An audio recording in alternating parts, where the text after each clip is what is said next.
Hi, it's Keith Cook. I need to speak to my client in South Annex before we have a hearing. So I see somebody at South Annex, but we haven't talked, so we can't have the hearing until I talk to him. So if South Annex would answer their phone, that would be a great benefit to me. Could somebody respond? I need you to send me the number in the text message that you need me to call. Okay, I'll put it in the chat. Okay. Yep. I've been calling your number. But okay, that's okay. Doesn't matter. Whatever.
Okay, I sent the number. It's in the chat.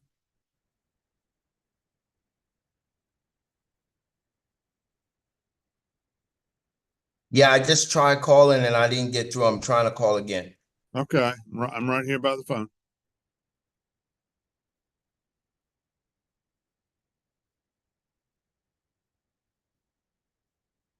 All right, good afternoon, everyone. Everybody in?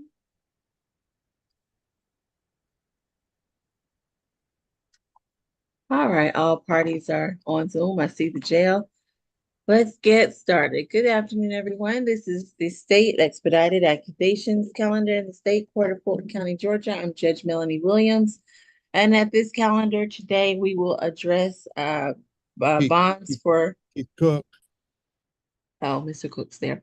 For those individuals who've been recently arrested, but the cases have already been formally accused and bound over to state court.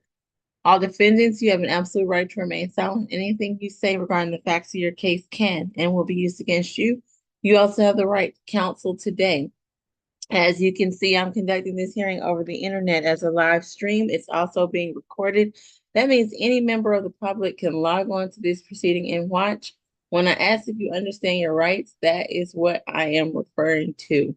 Those who receive a signature bond will be reset for the notice. Those who receive surety or cash bonds will be reset to state all purpose on July the 25th, whereby aspects of the case, including contact or bond, can be revisited. Have all defense attorneys had the opportunity to interview their clients? I believe PD Cook is still interviewing Mr. DeLeon in South Annex. Okay, but otherwise, is everyone else had an opportunity? Yes, Your Honor. Okay, wonderful. And are we gonna need interpretation at all today? No? Okay, just checking.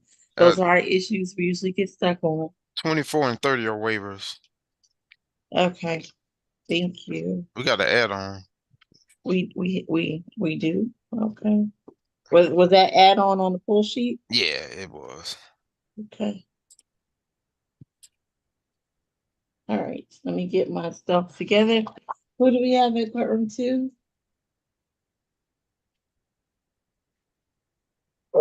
We have position number 14, Ms. Kincaid. But before we start, Your Honor, I was wondering why I'm pronouncing these last names wrong. Olette and Jarrell's, they're not on the calendar. OLED is on the add-on. Oh, okay. And what about Jarrell's? I don't see that one. First Does name? anyone know what happened to Jarrell? Was Jarrell an NOD? Miss Allen, do you know? Yes, ma'am, it was. It was NOD? Okay, Yes. thank you. All right, so let's go with Miss Kincaid. Miss Kincaid, your case is 24 CR 004625C. In this case, you are charged with battery, cruelty to children in the third, and criminal trespass. Do you understand your rights? Is that a yes? All right, Second Allen. arrest, second 2009 sale of marijuana, dead docket. Jail was a recommendation. Okay. Miss Allen, is this your case? Yes, Your Honor. Thank you. Thank you. This is an incident that occurred at 195 Oak Street in Roswell. The victim is listed as last name DEEN. Offense date is July the 11th. Police responded to a physical disturbance and spoke to the victim. First name I have written as HAWA, Hawa. This individual informed officers that the defendant attempted to confront her and swung a bat at her to strike her. Officers spoke to Mrs. Johnson, observed the bat hanging out of a bag on her back. When officers asked her to identify herself, she provided the false name of Shakita Jones and a date of birth of 11/17/91. That information was run in the system and it was determined to be false info. Again, she was asked for her information and I said she didn't have her ID on her and other documents on her to identify her. Officers checked in her purse and found her identification. The charges on this case are, her convictions include a hit and run in 2023. It looks like she's got prior arrests for terroristic threats and false Your Honor, information. I'm sorry to interrupt, but I think she's reading the wrong thing. I think you're right. I'm sorry. I apologize. All right, that's okay. This is 530 Mary Erna Drive in Fairburn. The charges on this case are battery, family violence, cruelty to children in the third degree, and criminal trespass. Laverne Gertrude, I believe, is the defendant's mother. Mrs. Kincaid is the defendant. Mom advised police that the defendant came to her house and said she wanted to see her son. Initials of the juvenile were DM. Mrs. Gertrude or Gertrude stated she has a previous criminal trespass on the defendant from January of 2024. She reported that the defendant had kicked in the door and taken the minor child out wearing only his underwear. Grandma, the victim, followed her down the drive, and that's when the confrontation turned violent because grandmother was asking the defendant where she was taking the child. Boyfriend of the grandmother, Mr. Westbury, Weathersbury, got involved, came off the porch, and the defendant pointed her fingers in his face and scratched him on his face and his right bicep. I only see a prior arrest in 2009. So the state would be asking for a signature bond through pretrial level 1, no further contact with the minor, initials DM, mother Gertrude, last name Gertride, and Mr. Weathersby, and to stay away from 530 Mary Erna, ERNA Drive in Fairburn. No drugs, alcohol, or weapons. And I'm sorry, it was Gertrude. What was the last name? The first name is Laven, Laven. Okay. Gertrude, Gertride, Gertride, I believe. All right, is Levin Gertrude on this Zoom conference and wishes to make a statement? How about Mr. Is it Weatherby? Weatherby? Weathersby. Weathersby. Mr. Weathersby, are you present and wish to make a statement? All right, hearing none, Ms. Atai? Yes, Your Honor, my client is 40 years old. She has lived in Georgia for 18 years. She graduated from high school and has worked. She's worked with children with autism. She is the mother of one minor child, the 6-year-old. From what I understand, she has struggled with housing in the last few months. She lost her job and has not been able to find housing. She is trying to get services. She is disabled, Your Honor. She has epilepsy. And I don't believe DFAX is involved at all. She states that she is the guardian of her 6-year-old child, and she firmly denies the allegations as stated in the warrant. As you heard, she has one previous arrest in 2009, and that was not a conviction, so she has no convictions at all. She is recommended for a signature bond through the jail, so I would ask for a signature bond through the jail, and no further contact with the mother is fine, and stay away from that address. It's her mother's home. I would ask for no violent contact with the minor child. This is her 6-year-old son, Your Honor. Nothing. Your Honor, further. sorry, go ahead. Go ahead, Ms. Allen. We've been in touch with the victims in this case. Mom, Mrs. Gertrude, said that the defendant does not live at the residence and has been criminally trespassed from that location. Both she and her husband confirmed the events in the warrants and said this is not the first time this has happened. This is an ongoing issue. They've called the police on the defendant multiple times, and they don't want any contact and want her to stay away from the location. Okay. My reading and understanding of SB 63 is that I can't give her a signature bond through the jail for this. So defendant is going to receive let me see.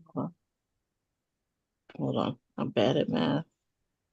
Let's make it simple, Melanie. It's going to be a $4,000 signature bond through pretrial services at level 1, $2,000 on the battery, and $1,000 on each of the remaining charges.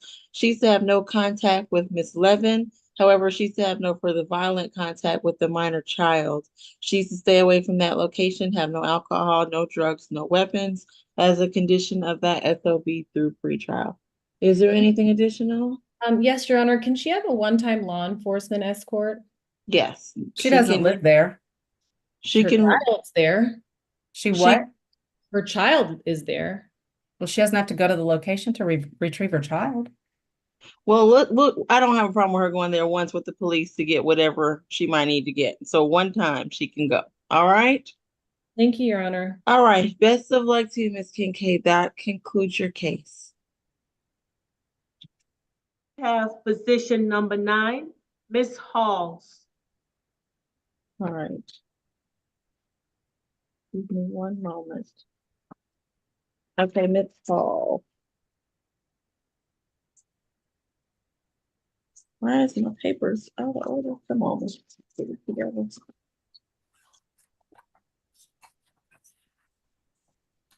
All right, Ms. Hall, thank you for your patience. Your case is 24 CR 004633E. You're charged with obstruction and reckless conduct with the offense date of the 11th. Do you understand your rights today? Is that a yes? What was my charge? No. Your charges are obstruction and reckless conduct. Do you understand your rights? Yes. All right, Mr. All right, Howard. 18 total, 2023 entering auto, and an open theft by taking out of the cab and Fulton. On probation for entering auto. Yeah, 2023 probation, 2022 escape conviction, couple of probation violations from last year. I meant 2022. 2022 FTA, 2018 trespass conviction. I think she's homeless. That's all. Okay. Your Honor, I do not want to interrupt, and yet I believe this is PD Cook's client, and Oh, he and is he's not interviewing. returned. Yes. No, I'm here now. Oh, okay. All right, we're ready. Um, Thank you. Thank you. All right, Ms. Allen, please proceed. Or is it Ms. Mokake? It's Miss Mokake, Your Honor. Ms. Mokake, please forgive me. Please proceed. No worries, Your Honor. Officers received a call in regards to an individual pointing a long gun rifle at individuals who were walking by. Officers found the defendant as she was attempting to enter the daycare on level P1 of the parking deck of Atlantic Station with the airsoft rifle. A security officer, Courtney Dickerson, advised that she was the first point of contact with the defendant, and the defendant was walking towards her while pointing the airsoft rifle at her. The victim stated that she was scared for her life and immediately grabbed her radio to call it in. The defendant refused to provide her date of birth when she was asked by officers to do so. The state's recommendation for the willful obstruction is a signature bond through pretrial service, $2,500 surety bond for the reckless conduct, stay away from the incident location, no further contact with the victim, Courtney Dickerson, no drugs, weapons, or alcohol while out on bond. All right, I'm sounding for Ms. Dickerson at this time. All right, hearing none, Mr. Cook. Yes, Your Honor, my client is 48 years old and is homeless and not working, would have a very, very difficult time with a surety bond, probably even reporting to pretrial. So we would be seeking on all charges a signature bond through the jail. Obviously, we have no objection to any stay away or no further contact, but that's about the best she could do, given her situation. Hey, this is Hall, correct? Correct. Taj Mahal. Yes. Okay, I didn't see Halls. All right, thank you. All right, defendant is going to receive a $1,500 surety bond, 500 on the obstruction, 1,000 on the reckless. She's to stay away from that location, have no contact with the alleged victim, have no alcohol, no drugs, no weapons, including that subject rifle. Is there anything additional? I'm sorry, Your Honor. That's AC/DC. I don't think that was Taj Mahal. That was is that Ms. Johnson? No, this is position number 9, Taisha Hall. Oh, we did the Oh, wrong. Oh, okay. My apologies. So we're gonna have to do this. Okay, I did position 8. Apologies. Okay, we're gonna start this again. Sorry, everyone. Ms. Halls, I'm sorry, your charge is theft by shoplifting in 24 CR 004634C. And I don't have that history, Mr. Howard. Do you have that one? Nah, I'm looking that one up. I skipped that one That somehow. that's what made me a little Well, I'm a little lost. We had a history on Hall. right. There's apparently misconduct. there's a Hall and a Halls with an S. Yeah. Okay. And we were all relying on the Hall history. So we have to Okay. start Alright. again. Okay. We'll just wait on Apologies. that one, I guess. So as Yeah. far as Halls, the bond assessment got she's on probation in the cab, financial transaction card fraud, another financial transaction card fraud for accounts. Hold on. This GCLC.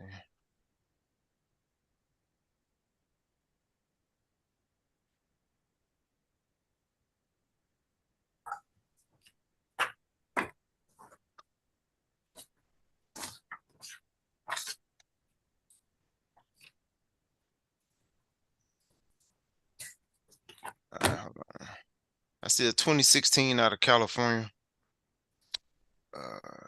It says get credit. Something about ID. I'm going out of order here. Because you got That's most of okay. state. Got a burglary dismissed from 2013 out of California. Georgia was that last probation stuff I just told you about.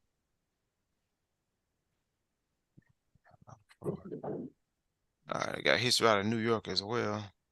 2014, possession of a forged instrument, 2nd degree. Identity theft. So she got a lot of ID theft going on. Okay. That's all.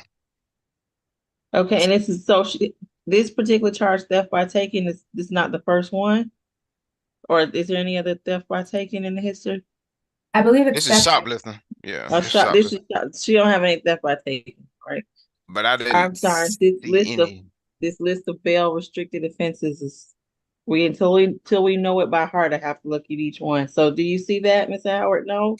I did not. State, you see it? I didn't. Any No, I theft? didn't see any theft by taking or theft. I didn't see any theft by shoplifting on her history. Yeah, Okay. just a bunch of fraud. Okay. All right, that's interesting that's not one of them. All right, Ms. Mokake, let's proceed again. Yeah. And again, apologies to Ms. Halls. Ms. Halls is accused of stealing 2 large water bottles valued at $118.99 each, and 1 wine decanter valued at $110 from the Container Store located at 2740 Old Milton Parkway. The state's Water bottles? Water bottles? 2 very large water bottles valued at $118 each. I don't know what kind of water bottles they were, but I'm sure. Are they? Yeah, okay. That's another new one. Okay, go ahead. I'm sorry, Ms. Mokake. The state's recommendation is a signature bond through pretrial services. Stay away from the incident location. No drugs, weapons, or alcohol while out on bond. Okay. And is this Mr. Cook or is this yours, Ms. Kim? Yes, this is mine, Your Honor. Well, Your Honor, my client is 34 years old and she does work at TV production. She's been doing it for the last 2 months and she does not want to lose her job. Before that, she was kind of struggling with having a job. This one is very stable. She supports her niece. She graduated from high school. She also graduated from Virginia State College, architectural interior design. And Your Honor, we would like to request for signature on bond through jail. This is, she's not a flight risk. She's been here in Georgia for more than 4 years. And she does have 2 good contact information. Yeah, that's what we would like to request for. All right, defendant is going to receive a $4,500 signature bond through the jail. She's to stay away from that Container Store location, have no alcohol, no drugs, no weapons as a condition. Thank you. All right, best of luck to you, Ms. Halls. Can we do Ms. Hall since we all have done that? Is that possible? Yes, I actually got her up in the chair now.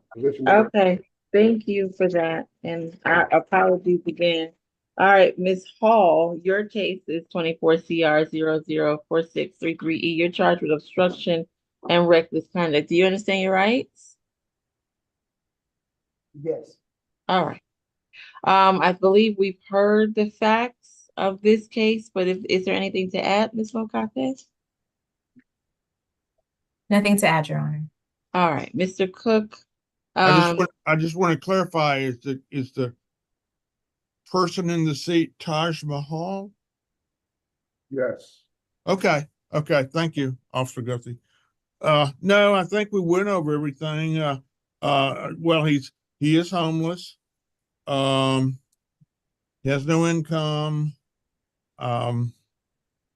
Certainly we would like something that does not require a money bond, or if it did, low enough that he could make the bond. He can't make a $1,500 surety. No question about that. So that's where we stand at this moment.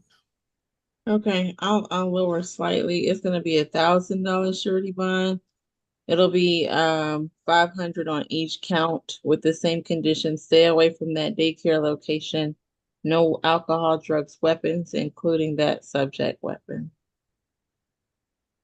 All right, best of luck to you. Who do we have next? Position 13, Miss Johnson. Okay. And just to be sure, this is Shaquila Johnson. Yes.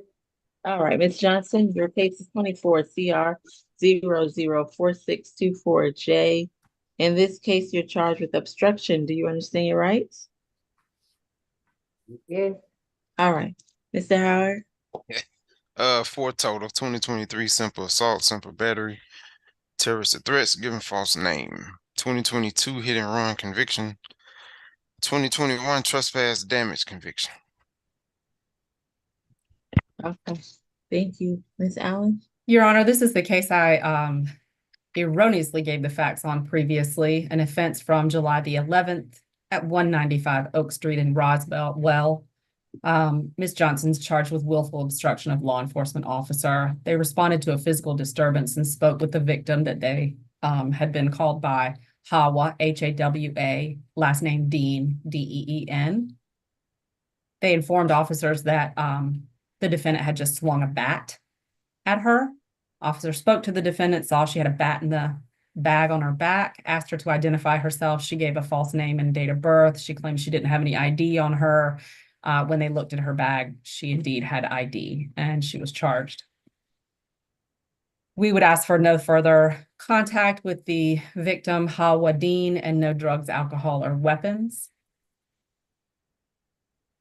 And we would ask for pretrial bond with some supervision.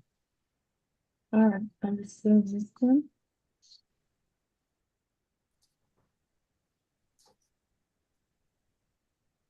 Ms. Kim, any response? Yes, Your Honor. I thought we were gonna call for Howard Dean and then. Oh, yeah, that is true. Even though it's an obstruction, which victim is okay, we'll just do that to be clear. Is Howard Dean present, wishes to make a statement? Okay, Ms. Kim, please proceed. Yes, my client, Miss Johnson, is 30 years old, and Your Honor, she's been here in Georgia almost all her life, and she was born and raised here. She just went to college for Atlanta Tech, and after losing the father of her child, she's been working as a cosmetologist as a single mom, raising minor child. This incident is basically, she was also a victim of the whole incident. She thought somebody else was also breaking her window as well with the rocks and everything, and she thought she was becoming co-victims with Miss Howard Dean, and she kind of got surprised that she's the one who's ended up being here in jail. Your Honor, we would like to request for signature on bond through jail, and so she can return to take care of her minor child, who's right now with her mom. Thank you.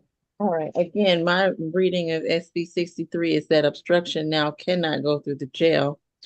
So defendant is going to receive a $3,500 signature bond at level 1 through pretrial services. She's to have no contact with the alleged victim Howard Dean, have no alcohol, no drugs, no weapons as a condition of that signature bond through pretrial. All right, best of luck to you, ma'am. Who do we have next? We have position number 27, Mr. Williams. Okay.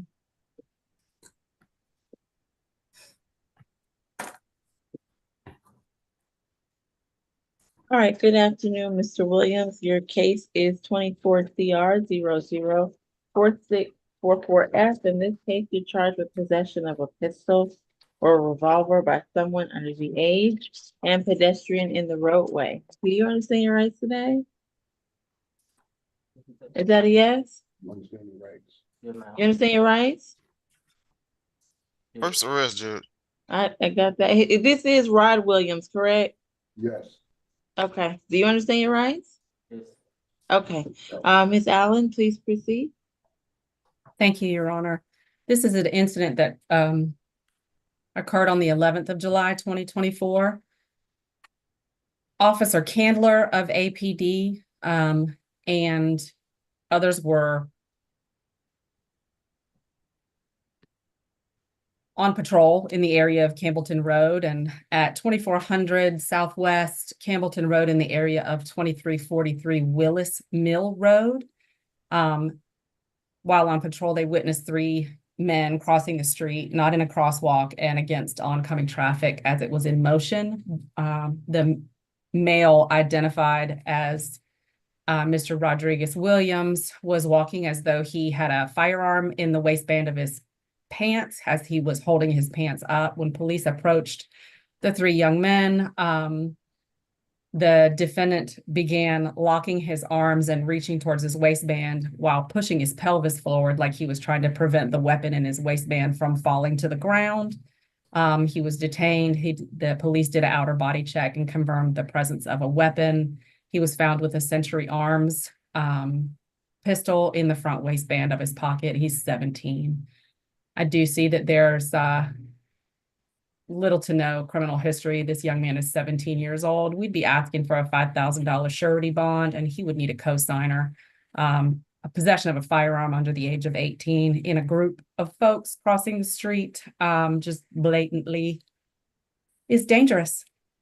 Did you say surety bond or signature bond, Ms. I Allen? said surety bond. You said surety. Okay, with that, there wouldn't cosigner doesn't come in. I'm gonna think about that one. All right. Ms. Kim?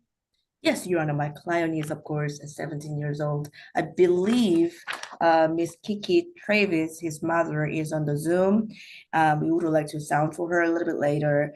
Your Honor, he is currently going to GABTA Academy. It is construction trade school, and he will be done with his GED about 6 months later. And he's also working part-time in Mercedes-Benz studio as a concession stand manager. Your Honor, this is his first arrest. We would like to request for signature on bond through pretrial with a cosigner. Okay. All right, defendant is gonna receive a $6,000 signature bond through pretrial services at level 2. It's gonna be 5,000 on count 1, 1,000 on count 2. He's to have no alcohol, drugs, or weapons, including the subject weapon, and he's to stay enrolled and engaged in that GED program. Is there anything additional? Who's co-signing for the young fella? What is his name? The Kiki cosigner's name? Travis. I am his All mother. right, can you put your well, I guess we can see your name on the screen. Is that the proper spelling of your name, ma'am? Yes, ma'am. All right. Mr. Williams, you are getting a second chance here.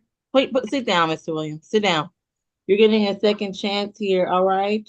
And I expect you to do what is required of you as required by reporting to pretrial and staying engaged in that program. I do not want to see you back here, okay? All right. Ms. Travis, please make sure that your son stays engaged in something positive, all right? Yes, ma'am. All right. All right. Best of luck to you, And Mr. Williams. let him know if he get rearrested coming off the bond. So exactly, he's getting a second chance. If he has any other further problems, he will not only have to deal with that additional new charge, he will no longer have a signature bond and will have to make the bond on this original charge. Yes, All ma'am. right.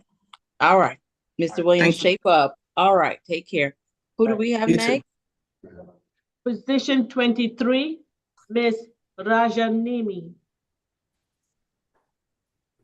All right.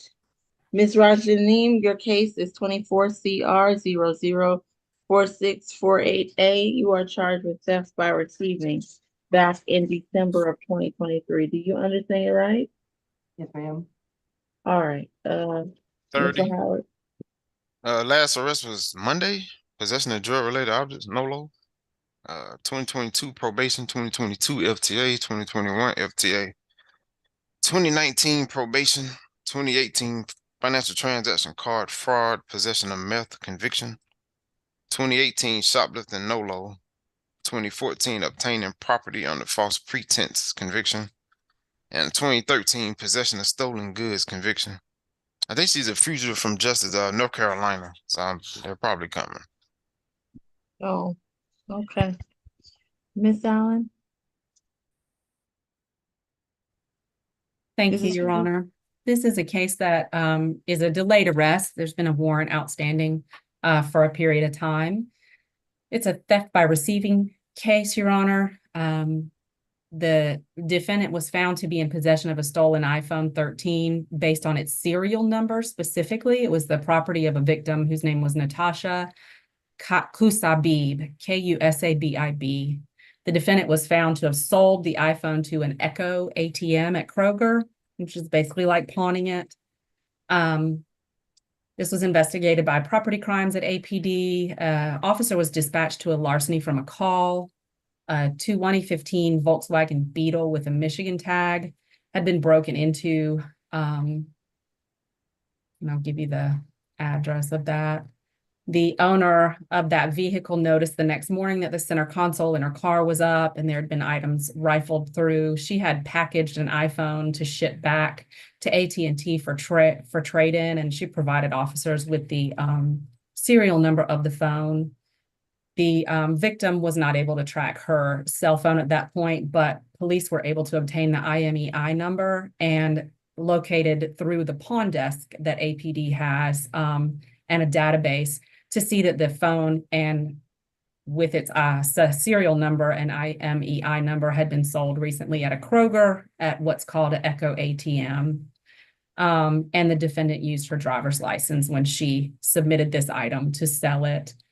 You just heard that her criminal history includes lots of theft by deception and obtaining property with false pretenses and larceny by trick as an example.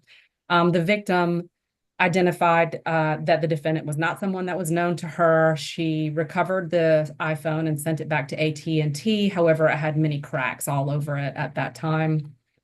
So it had been damaged. Let me make sure I get the right address for where 761 Morongo, Morogo, sorry, Drive is where this young woman lived and where the item was taken out of her car. And so she's alleged to take possession of, without the intent to return and appropriate for her own use, an item that she knew or should have known was stolen. We'd be asking for a level 2 or 3 SOB bond through pretrial, Your Honor. If she's got holds and she's going to be taken out, then we would ask for the same thing. Okay. Thank you. Thank you. All right, Mr. Tar? Yes, Your Honor, my client is 40 years old. She has lived in Georgia for 15 years. This incident allegedly occurred December of 2023, so a long time ago. She does deny the allegations as stated in the warrant. She has been struggling with homelessness, Your Honor, but recently she has been working with Elizabeth Foundation for housing and other services that she's in need of. She does have a good mailing address at Elizabeth Foundation at 2625 Piedmont Road. And I would ask for a signature bond through pretrial services at level 1, seeing that she is working with Elizabeth Foundation to kind of get on her feet and get any services that she needs. And Your Honor, she tells me that this hold in North Carolina is something from 2016, and as you heard, she has been arrested since then, and they never come and pick her up, so she doesn't anticipate having to. Of course, I don't know. I haven't confirmed with about this fugitive hold in North Carolina, but I don't believe it's something they've ever come and picked her up for.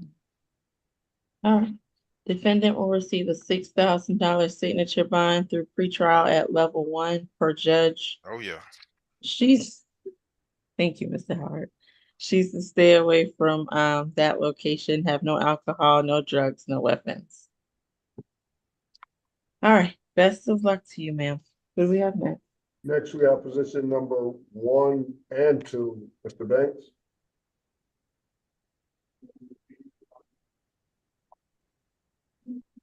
All right, Mr. Banks, your cases are 24 CR 004622Y, which you're charged with simple battery, and 24 CR 004632Y, in which you're charged with battery, felony violence, and criminal trespass, damage to property.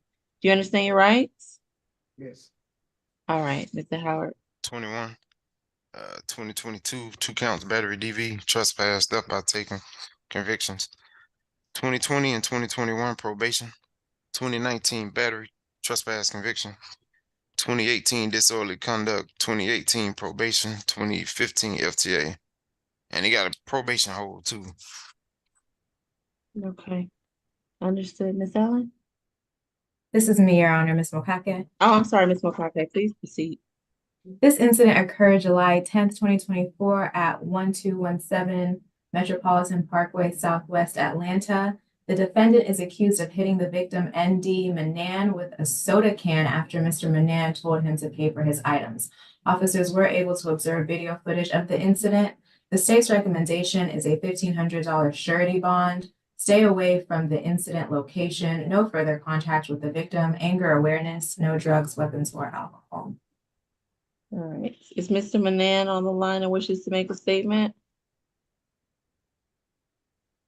All right. As it pertains, before I go to you, Mr. Cook, Ms. Mokake, can you give me the recommendation as it pertains to position 2? Yes, of course. That incident occurred September 9th, 2023 at 671 University Avenue in Atlanta. The defendant is accused of breaking the victim, Jonah Turner's bedroom window and destroying her room when he was told to leave. The defendant also pulled the victim off of her bed by her legs, which caused bruises and lacerations to her hands, arms, and legs from the broken glass that was in her bedroom. The victim had broken up with the defendant prior to this incident, and the defendant refused to accept that and had been coming to her door night after night begging her to forgive him. The parties had previously lived together for about 7 months. The state's recommendation for this is a $2,500 surety bond on the battery, $1,000 surety bond on the criminal trespass, no further contact with the victim, stay away from the incident location, anger awareness, and no drugs, weapons, or alcohol while out on bond. Okay. And I'm sorry, that young lady's name? Jonah Turner. All right. Is Jonah Turner present and wishes to make a statement? Okay. Hearing, seeing none. Mr. Cook, please proceed. Yes, Your Honor, my client is 32 years old. He's lived in the Atlanta area his entire life. He is not working at this time, so he would be hard pressed to make any surety bond. However, I realize, given the facts, I mean, that the SOB is probably off the table. So we would be asking for a surety bond as low as possible. He has no problem with a stay away, no problem with no further contact. Okay, give me 1 second.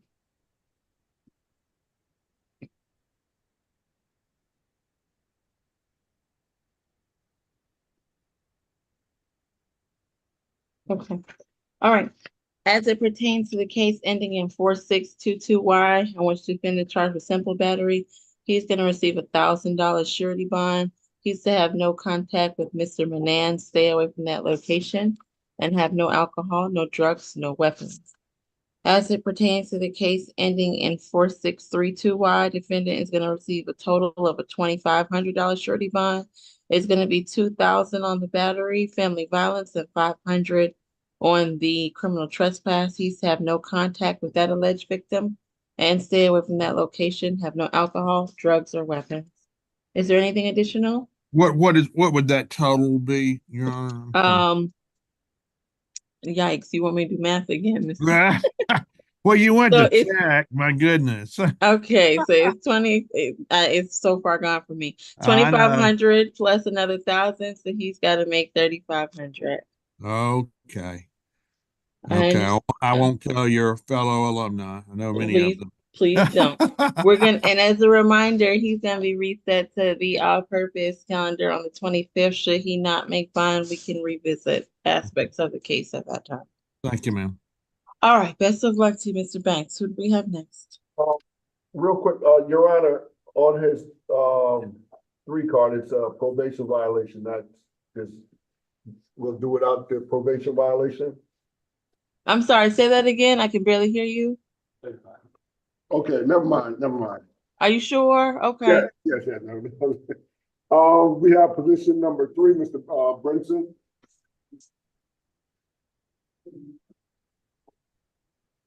All right, Mr. Brinson, your case is 24 CR 004623F. You're charged with 3 counts of simple battery family violence. Do you understand your rights? Yes, ma'am. All right, Mr. Howard. 11 total. Last arrest was July 5th.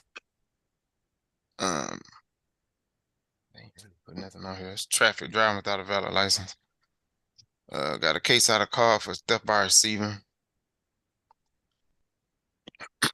I got ag assault. I don't know if this probation or not, the way they did this. Looks like a conviction though. Got a 22 SC 185-403 conviction for ag assault, criminal damage to property, use of a firearm by a convicted felon. So he got 2 ag assault convictions.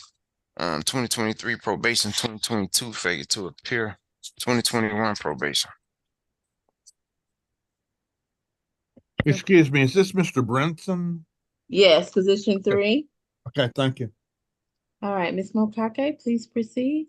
Yes, Your Honor. This incident occurred June 10th, 2024 at 3350 Mount Gilead Road in Atlanta. Officers arrived at the incident location and met with the victim, Brittany Jackson, who shares a child with the defendant. She stated that the defendant had assaulted her. Hey, Officers observed 8 children at the location who the victim stated did witness the incident. The defendant and his friend entered the victim's home and stated they were going to remain there until a shooting they had been involved in had cooled down. The victim advised the defendant that he could not stay there, and that is when the defendant began calling her names, telling her she was going to die, and threw a watermelon at her head. The defendant then demanded the victim's phone, which the victim did not provide. The defendant then pushed the victim against the wall and held her by her neck with 2 hands, and the victim could not breathe. The defendant's friend told him to stop and push the defendant off of the victim. The defendant also ripped the victim's shirt off. At this time, the victim told the children who were in the home to run to their grandmother's house. The defendant then told the victim that he was going to kill her and the baby that was still in the residence, and he was going to shoot the residents up. The defendant is currently on supervised probation, and the victim has a nonviolent contact order from the 2022 aggravated assault incident. In that incident, the defendant beat up the victim while she was pregnant with his child, pistol whipped her friend, and then fired shots in the general vicinity of the victim. The victim is in fear for her life and feels like no one is helping her. She called the police in January regarding the defendant having a gun and threatening her. The police did take the gun away and gave it to the victim, but they let the defendant go. Officers also saw messages between the victim and the defendant where the defendant called her names and says that her and their baby are going to die. Calls have been going out from the defendant in jail to the victim. This victim is an individual who is being terrorized and intimidated by this defendant. And given the defendant's pattern of behavior, the state is extremely concerned for the victim's safety as well as the safety of her children.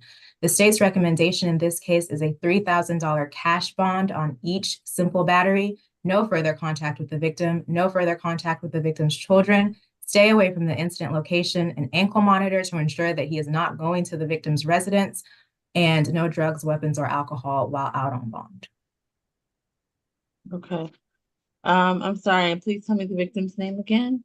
Yes, the victim's name is Brittany Jackson. All right, Ms. Jackson, are you present and wish to make a statement?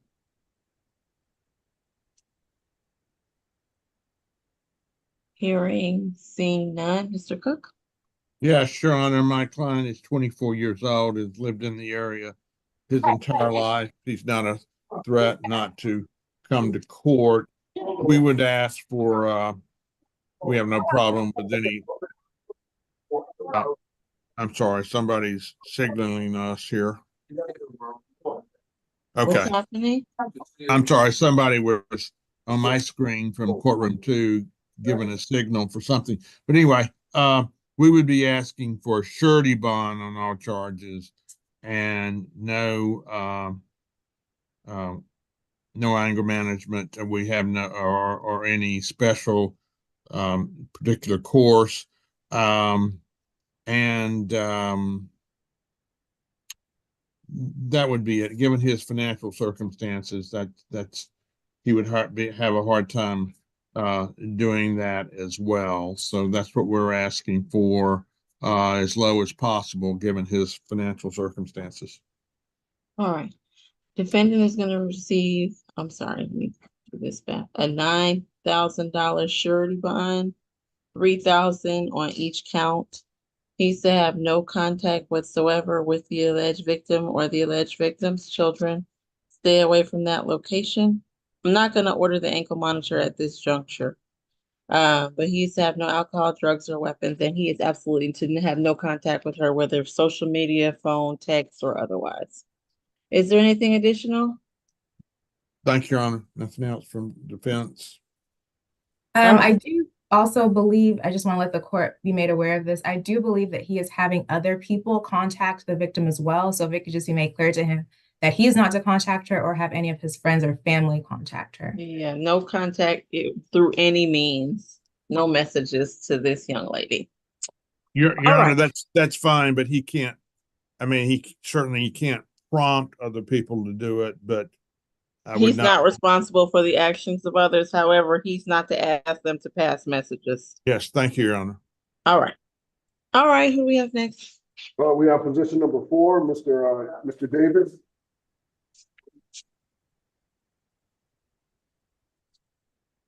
All right, Mr. Davis, your case is 24 CR 004626F. You are charged with loitering and prowling. Do you understand your rights? Is that a yes? Yes, sir. All right, wonderful. Let's see, Mr. Howard. Who is this? Davis, position 447. 47 total, 2024, possession of a firearm by convicted felon. That's open. 24 PR 001112. 2018 fade to appeal. 2018 shoplifting conviction. 2017 probation. 2016 parole violation. 2014 and 13 probation. That's all. All right, thank you. Ms. McCarthy? Yes, Your Honor. The defendant and I believe co-defendant James Standstill were loitering at the Extra Space Storage located at 56 Peachtree Valley Road Northeast in Atlanta. The reporting party, Derek Johnson, told officers that he observed 2 males in front of a unit on the 4th floor picking a lock. When Mr. Johnson told the individuals he was calling the police. Video, I'll call you back later. No, Mr. Cook, mute yourself for a moment. I'm sorry, Okay. Ms. McCarthy, please continue. Sorry. No, no worries. When Mr. Johnson told the individuals he was calling the police, they fled. Mr. Johnson further stated he saw a green drill being used on one of the locks in the units. When the police apprehended the defendant and his co-defendant, they found 14 credit cards, 2 driver's licenses, 5 ID cards, and a TSA identification card on the defendant's person. Upon searching the vehicle that the parties were in, officers found a green power drill, a Deadpool mask, black gloves, and a crowbar. And they also found a bag with 116 blank checks and 14 checks with forged information. The state's recommendation for the loiter prowl is a $1,500 surety bond. Stay away from the incident location. No drugs, weapons, or alcohol while out on bond. Okay, thank you. And is this Mr. Cook's case, Mr. Cook? Yes, I apologize for the interruption. No problem. My 97-year-old mother is ill and we're juggling some things. Oh, That I'm was a sorry to call hear for that. no, that was a call from my brother, but no, a lot work goes on. This charge is just loitering and prowling, Your Honor. I know he has some other charges and some other bonds. So for the loitering and prowling, I would ask for a signature bond at whatever level the court deems appropriate. And we have no problem with any stay away provision or no contact provision. All right. Defendant's gonna receive $1,000 surety bond. He's to stay away from that location. Have no alcohol, no drugs, no weapons as a condition. Thank Is you. there anything additional? Nothing else. All from right. the defense. All right. Who do we have next? Next, we have, position number 6, Mr. Dupree. All right, hold, I need to take care of something. 1 second, please hold everyone.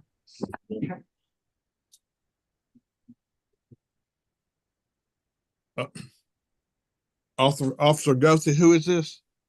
Dupree, right? Dupree, Okay, position number okay, 6. thank you. Judge, you ready?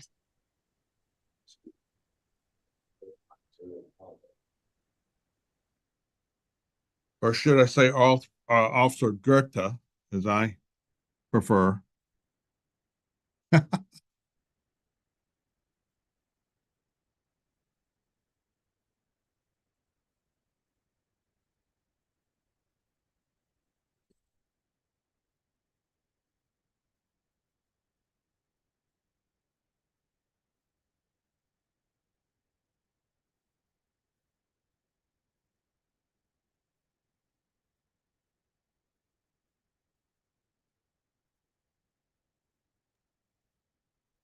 All right, my apologies. What position do we have now? Position number 6, Mr. Dupree. All right, Mr. Dupree, good afternoon. Your case number is 24 CR 004628J. You're charged with theft by receiving. You understand your rights? No. All right, Mr. Howard. 2018 probation, 2018 possession of a firearm by convicted felon, 2017 probation, 2017 sale of marijuana conviction, 2016 sale of marijuana conviction and probation. That's all. All right. Ms. Allen, please proceed. Or is this Ms. Mokake? Ms. Mokake, It's please Ms. Mokake, proceed. Your Honor. Please This incident occurred July 16th, 2023. The defendant is accused of receiving the stolen iPhone 13 belonging to Kamaria Davis and selling the phone to an Echo ATM for a profit of $75. The phone was originally stolen from the food service station located at 490 Fairborn Road Southwest, where the victim had forgotten it on the counter. The defendant was identified by a picture and also a copy of his driver's license, which I believed was used when he sold the phone. The state's recommendation is a signature bond through pretrial services, no further contact with the victim, Kamaria Davis, no weapons, drugs, or alcohol while out on bond. Okay. Mr. Cook, please Yes, proceed. we have no objection to the recommendation, Your Honor. Okay, I just need to look at one thing. This has changed a lot. No, I know things Theft are. by receiving. Okay. All right. Defendant is going to receive a $3,000 signature bond through the jail. He's to have no contact with the alleged victim and stay away from whatever incident location is listed in the warrant. Have no alcohol, no drugs, no weapons. All right. Best of luck to you, sir. Who do we have next? Next, we have, position number 10, Mr. Hawkins.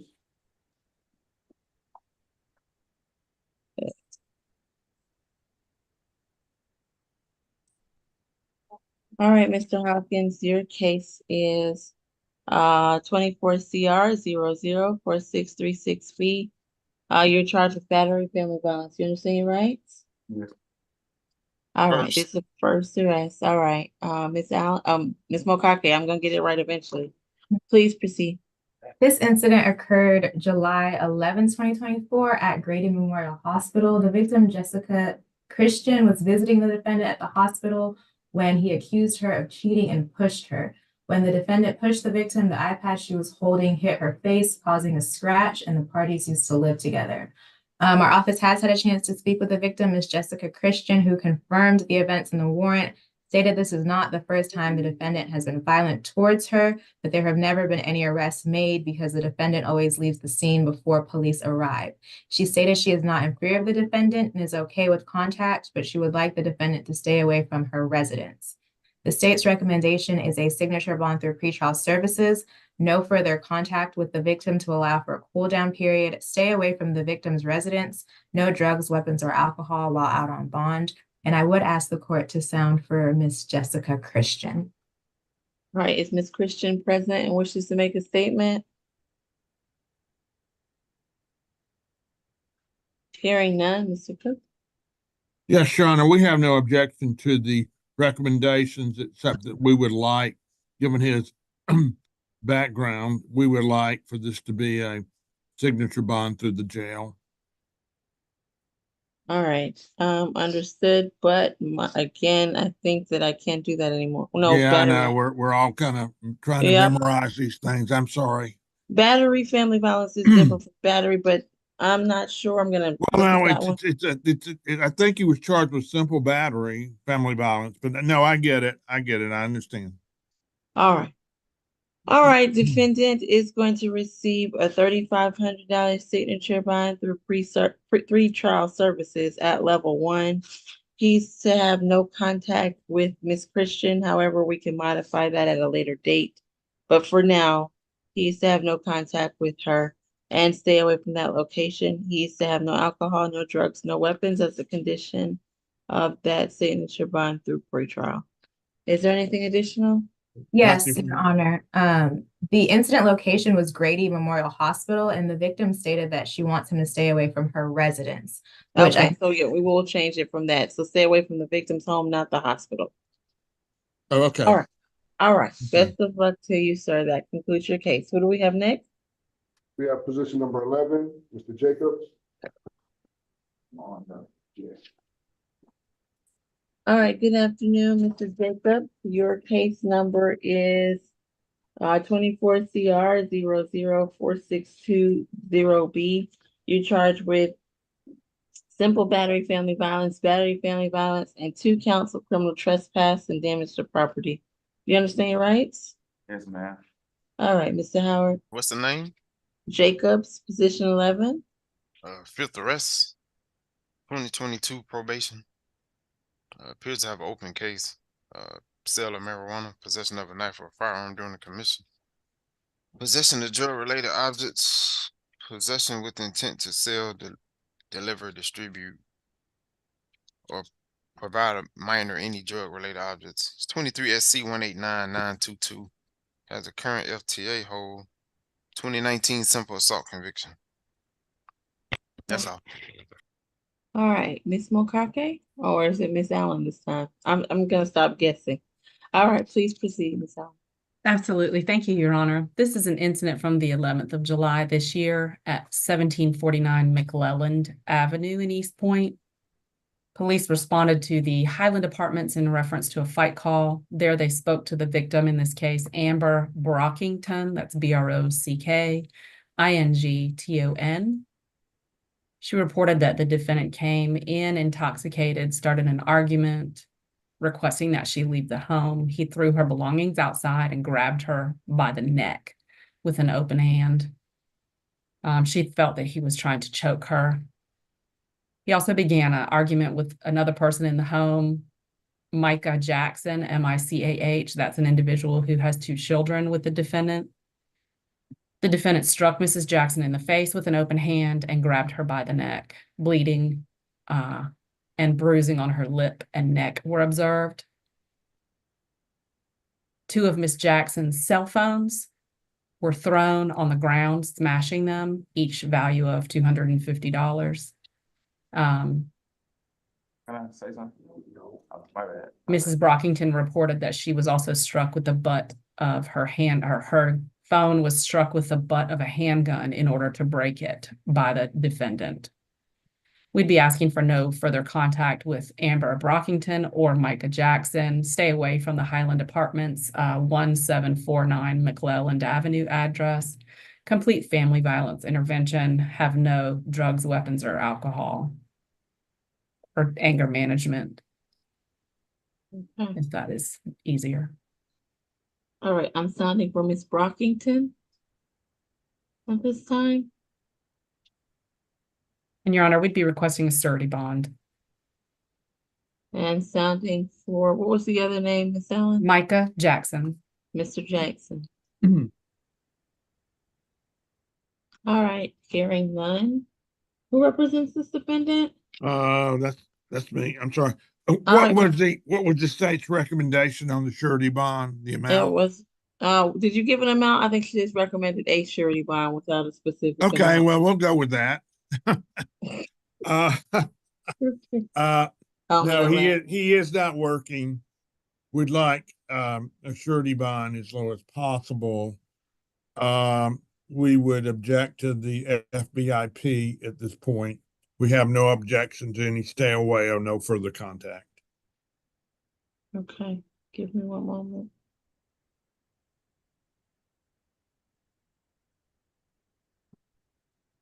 Okay, defendant is gonna receive a $3,000 surety bond. It's 1,000 on the simple battery, family violence, 1,000 on the battery family violence, and 500 on each criminal trespass to get that total of the 3,000 surety. He's to have no contact with the alleged victims, stay away from that address on McClellan Avenue, have no alcohol, no drugs, no weapons. Is there anything additional? Nothing from the defense, Your Honor. Sir, anything you say can be used against you. It's my strong advice that you allow your attorney to speak for you. Do you have a specific question about the bond? No, I was trying to like see, is it a way y'all can give me like some therapy or something? Okay, I think you should speak to your attorney about some options there, okay? All right, Mr. Cook will speak with you. All right, I need to get something off the printer. Hold 1 second, then we can go to the next position. all right, thank you now. Thank you.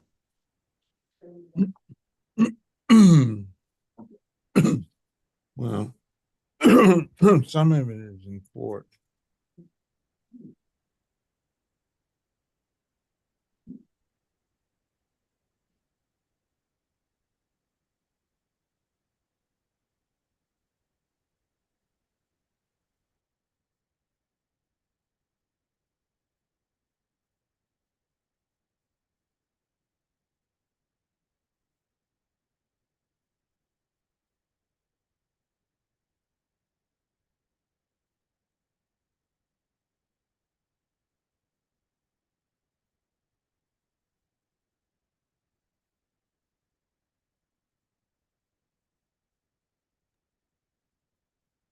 All right, I'm ready to proceed. Who do we have next? We have position number 12, Mr. Johns. All right. All right, good afternoon, Mr. Johns. Your case is 24 CR 004621H. You're charged with battery and criminal trespass. Do you understand your rights today? Is that a yes? I mean, I understand what you're saying. I'm hard of hearing. You have a, can we turn on the transcription? All right, Mr. Johns, you have a right to remain silent. You have a right to an attorney. Do you understand that? Yes, I understand that. All right, Mr. Howard. 27, 2023 parole, 2018 burglary conviction, 2014 burglary, 2013 probation. All right, thank you. All right, Miss Allen. Thank you, Your Honor. This is an offense from July the 10th of 2024. This took place at 933 Hill Street, Southeast. The two charges in this case are a battery and a criminal trespass. Officers responded to a domestic dispute call.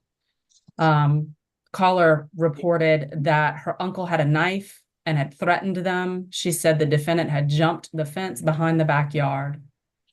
Mr. Gregory Johns, who is here on Zoom, reported he'd been cutting the grass when the defendant jumped out of the truck and ran towards him, saying he was going to kill him for cutting the grass. The victim said he acted in self-defense and grabbed the defendant, pushing him away and throwing him to the ground before going back inside his home. Mr. Gregory had a cut under his eye. Video was provided that showed the defendant running towards the female, Mrs. Johns, with a small black object that she claimed to be a knife. He's got a previous criminal trespass that has been issued in June for that location. Mr. Gregory Johns, the brother of the defendant, indicated that he's got some mental health issues. Reports that the defendant does not live there and is not on medication. The defendant is unmedicated. This is not the first time this has happened. He's called the police numerous times. The defendant needs to have a MHET and have absolutely no contact with the victim, Mr. Johns and Mrs. Johns, and to stay away from the location at 933 Hill Street Southeast. Okay, can I be placed in a breakout, please, with Miss Allen and Mr. Ty? Yes, ma'am. Thank you.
Mr. Gregory John, Yes, I'm here. you have to accept me sending you the request to come into the breakout room.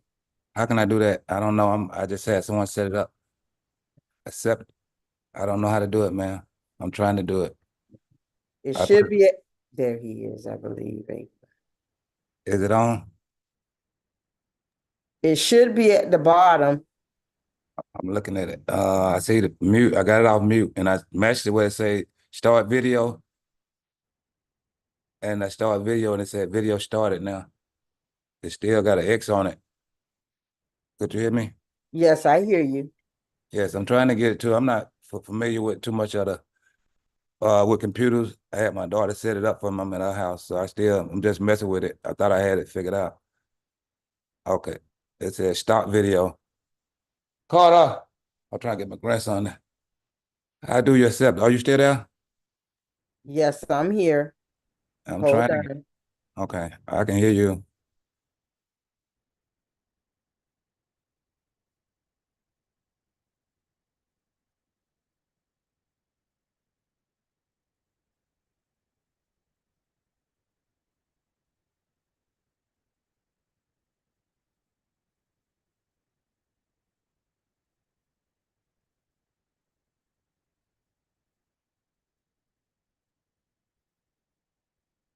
No, he's not. That's why I'm not trying to get up. He keeps doing the same thing. Carter, just like I keep calling and again, I just don't do the express right now. And the thing. Ma'am, you still there? She's got a stroke. Yes, sir, I'm here. Yes, I can't show the camera on it. I'm trying to get somebody to do it. I'm only here with my grandson. I'm trying to get him up to try to see can I get logged on. Yes, your camera is on, but we're trying to put you in the breakout room. Do you see anything that's asking you to join the breakout room? Join the breakout room. No, ma'am, I don't. Okay, don't worry about it, sir. They're coming back into the main session. Okay. Would I be able to talk to her? Yes, just mute yourself back now, though. Just cut it off now? Okay. Thank No, you. just mute yourself. You show your face, just mute yourself. Cut the mute off, the voice off right now, right? Yes. Did they ask for me? Okay. Yes, sir.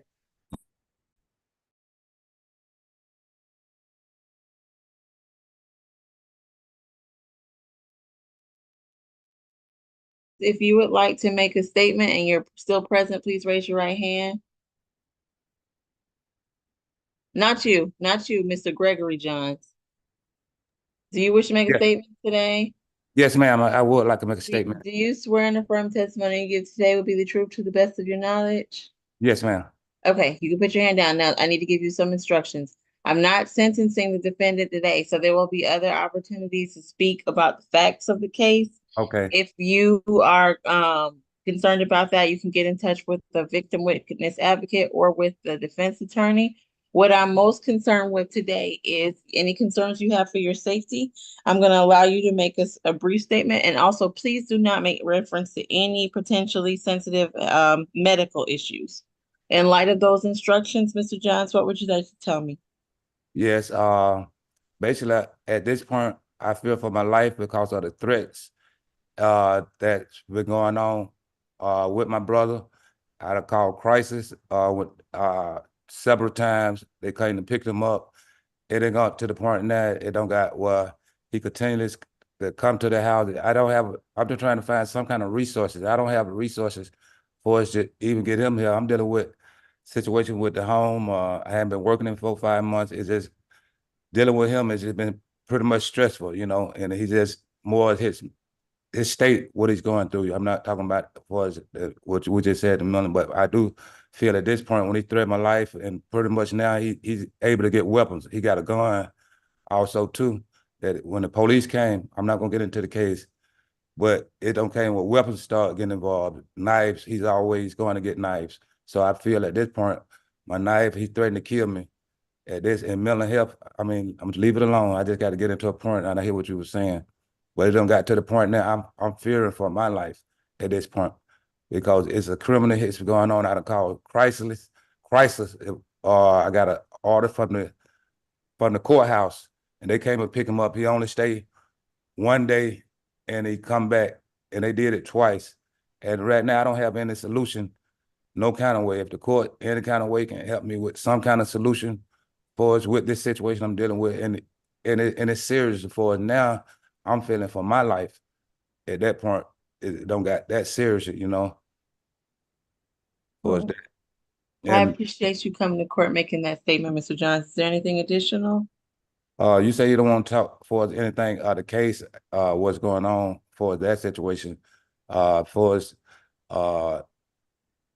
the neighbors in the community.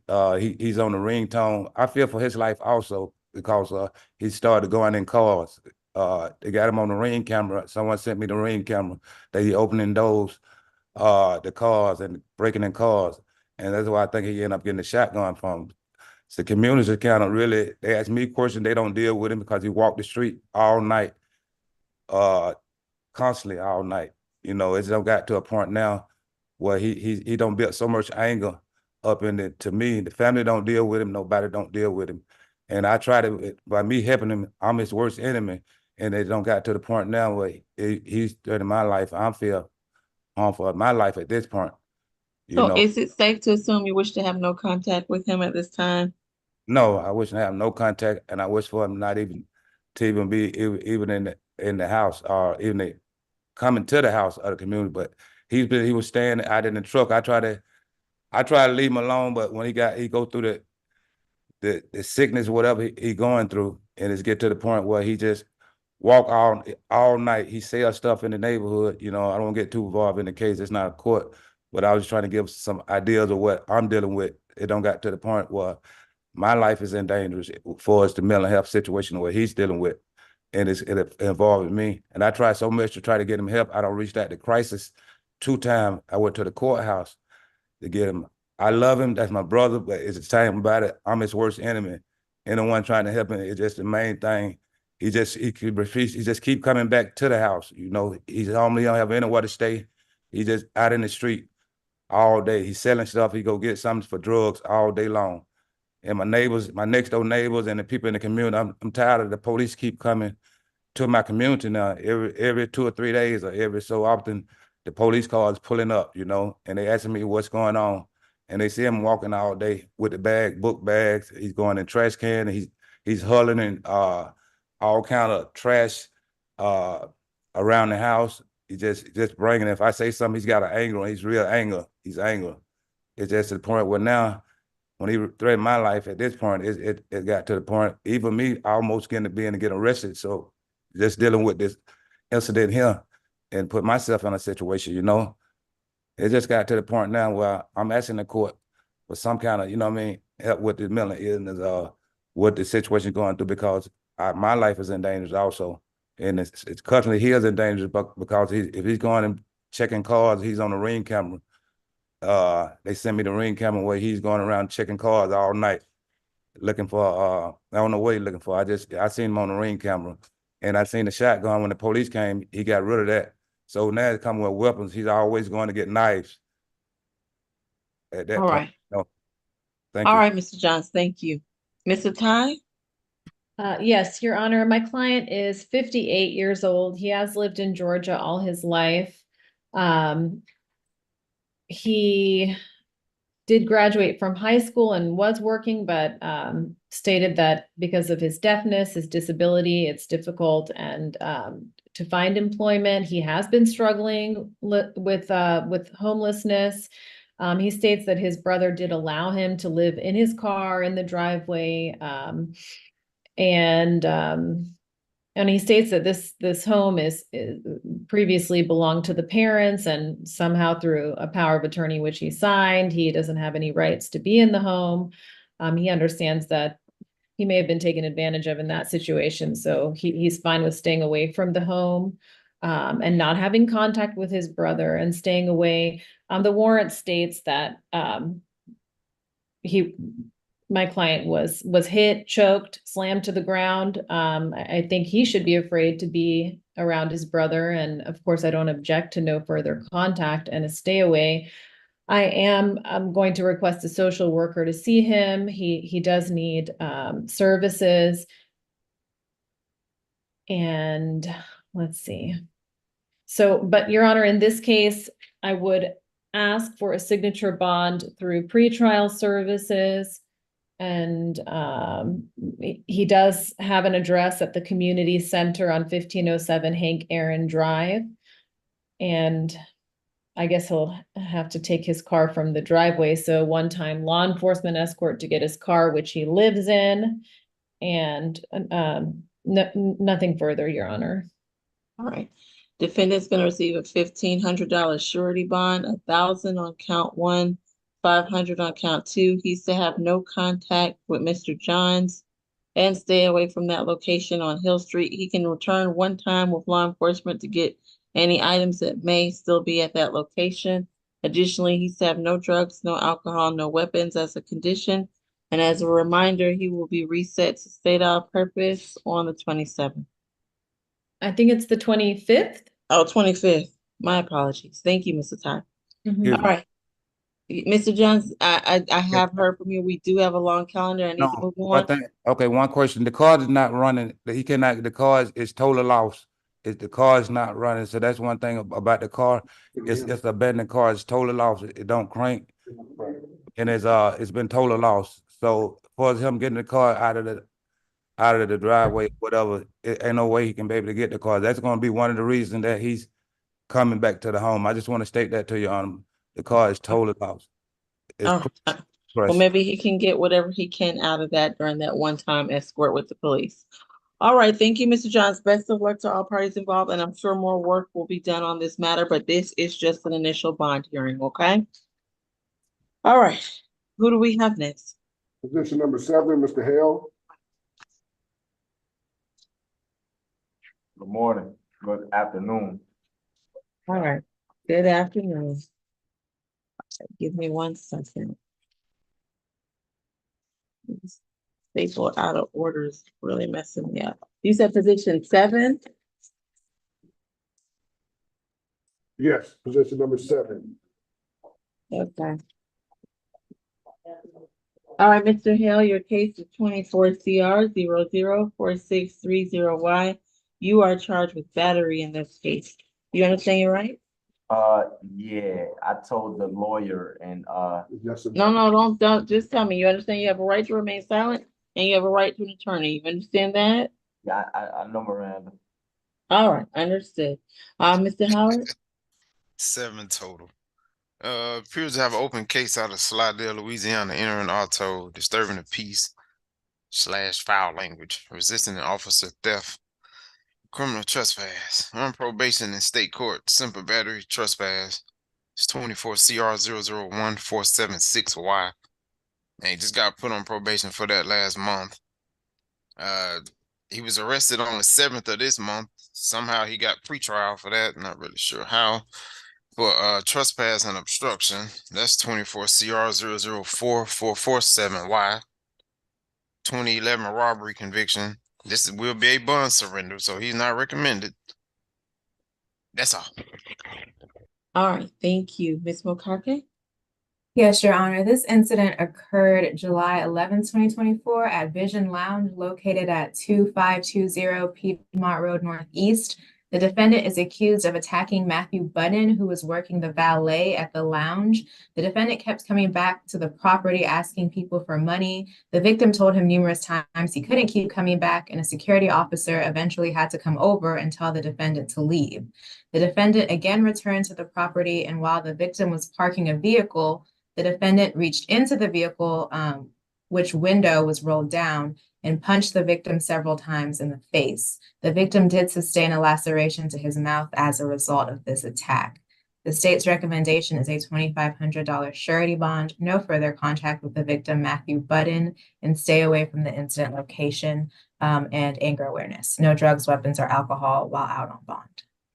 All right, Mr. Budden? I see you on the Zoom conference. If you'd like to make a statement, you're not required to. Please turn on your camera, raise your right hand. Do you swear in the front testimony you give today be the truth to the best of your knowledge? Yes. All right. And again, this is a bond hearing. There will be other proceedings taking place at a later date. But in light of those instructions, what would you like to tell me? I'm not really sure what to say. She kind of broke it all down. That's exactly what happened. Yeah, that's basically it. He was told to leave multiple times, and while I was parking the car, he ran up, and yeah, that's exactly what happened. All right. Thank you for coming to court and making that statement. Mr. Cook? Yes, Your Honor, my client denies the allegations as stated in the warrant. He's 30 years old. He was visiting Atlanta. He excuse me, he's from Rochester, New York, which is where he would get his mail, but he has no fixed address here. We would, let me read some notes. I'm sorry. We would be asking for a signature bond at whatever level the court deems appropriate. I'm not quite up to speed on the restrictions either, and he has no problem with no contact and a stay away. All right, defendant is gonna receive a $2,000 surety bond. He's to have no contact with Mr. Button. Stay away from that lounge location. I believe it was on Piedmont. Have no alcohol, no drugs, no weapons as a condition of that surety bond, and he'll be reset to the 25th, whereby aspects of the case can be revisited. Thank you, Your Honor. All right, best of luck to you, sir. Who do we have next? Position number 29, Mr. Willis.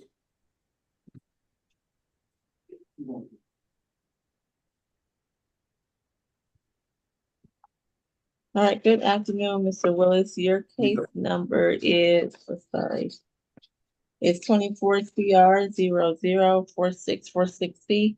You're charged with battery family violence. You understand, right? Yes. Mr. Howard? 2008, death by taking ag assault. We can't hear you, Mr. Howard. 2008, death by taking ag assault.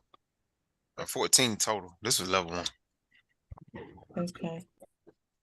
All right, Ms. Allen? Thank you, Your Honor. This is an incident that occurred on the 11th of July. The victim in this case is Leslie Pittman. We've spoken with Ms. Pittman. She reported that she and the defendant are in a relationship, but don't live together. The incident location is her residence, and he comes there a lot to help her out. She confirmed the events in the warrant, and she called the police because she wanted the defendant to calm down. He had just lost his brother and was drinking, so alcohol was involved. She said this is the first time she's seen this behavior, and the facts, Your Honor, are that during this interaction, police were called. Neighbors, multiple neighbors actually witnessed the victim fearful and asking for help. On scene, they spoke to the victim, Mrs. Pittman, who reported that the defendant was angry. He just discovered his brother passed away and was upset, and he picked up a shoe and struck her in the face with it, leaving a bruise on her eye. She told our offices that they don't live together. She told the police that they do. And that's why this is family violence, Your Honor. We'd be asking for no contact unless the defendant doesn't in fact live there, then it would be no violent contact, no drugs, alcohol, or weapons, and a level 1 SOB through pretrial. All right. Ms. Pittman, if you're present and wish to make a statement, I see you on the screen. You're not required to. Please turn on your camera, raise your right hand. How do I turn on the camera? I can't tell you how to do that. There should be a button that allows you to turn the camera on, but we do need to see you. Okay. Okay, can you see me now? We cannot. Okay. Gosh.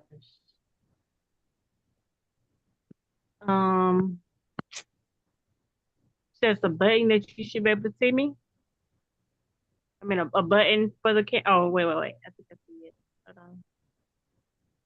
on. Can you see me now? Yes, we can, sort of. Okay. We need to see your entire face. So we need you to lower the camera just a little bit. Please raise your right hand. Do you swear and affirm? We need you to unmute though. Do you swear and affirm the testimony you give today will be the truth to the best of your knowledge under the penalty of perjury? You're muted. Oh, yes.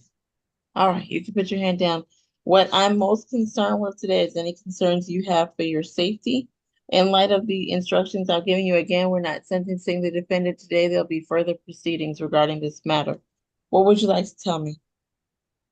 That's basically incorrect what she was saying, what the officer said, because I clearly explained to them that he actually does not live here, but he's here a lot because he helps me out. And the officer said, "Well, is he here all the time? Does he live here?" And I say he don't live here. He's just here to help me out as much as he can because I have some medical issues.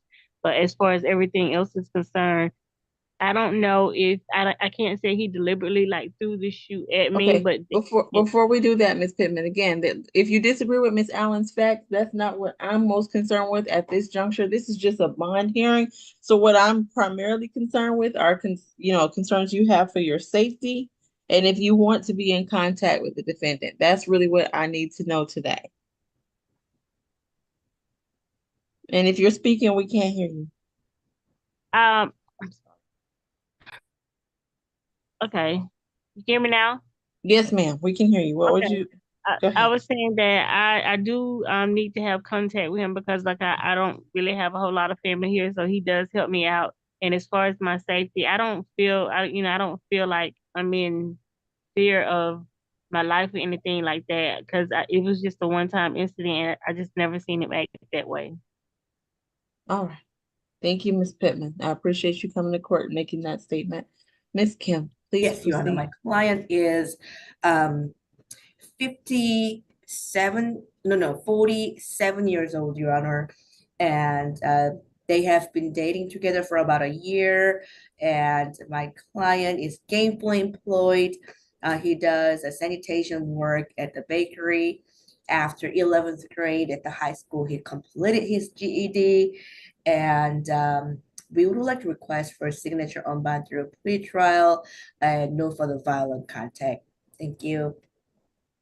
All right, defendant is going to receive a $4,000 signature bond at level 1 through pretrial services. He's to take the 1-day anger awareness course and have no further violent contact with the alleged victim in this case. Is there anything additional? Your Honor, I guess I'd love some clarification because he is claiming through his attorney that he lives at the location and the victim claims he doesn't live there, but she's dependent on him to help her with her medical issues. We would ask for no contact. All right, understood, but I'll allow it to remain at the no further violent, but he's going to take that anger awareness course. Okay, All right, I do appreciate your advocacy, Ms. Holland. How much was that? 4,000. No, Your Honor, for the record, I never said that he was living there or he was not living there. I just said that they were dating for 1 year. All right. Yeah. All right, best of luck to you, Mr. Willis. Who do we have next? Your Honor, before we continue, on his 3 card, there's a possession charge. Was that thrown out? Ms. He Allen. submitted an NOD. Okay.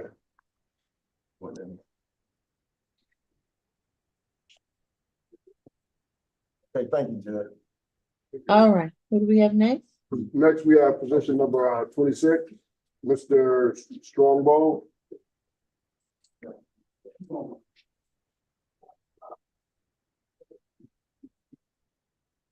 Okay, Mr. Strongbone, your case is 24 CR 004640H.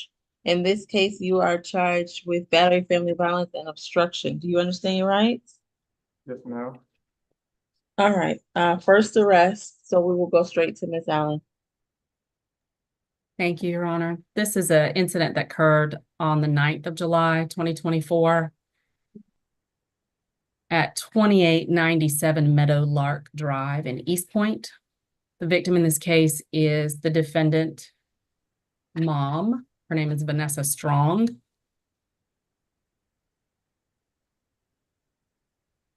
She called the police and reported that she'd had a verbal dispute with her son. I believe he's 19 years old.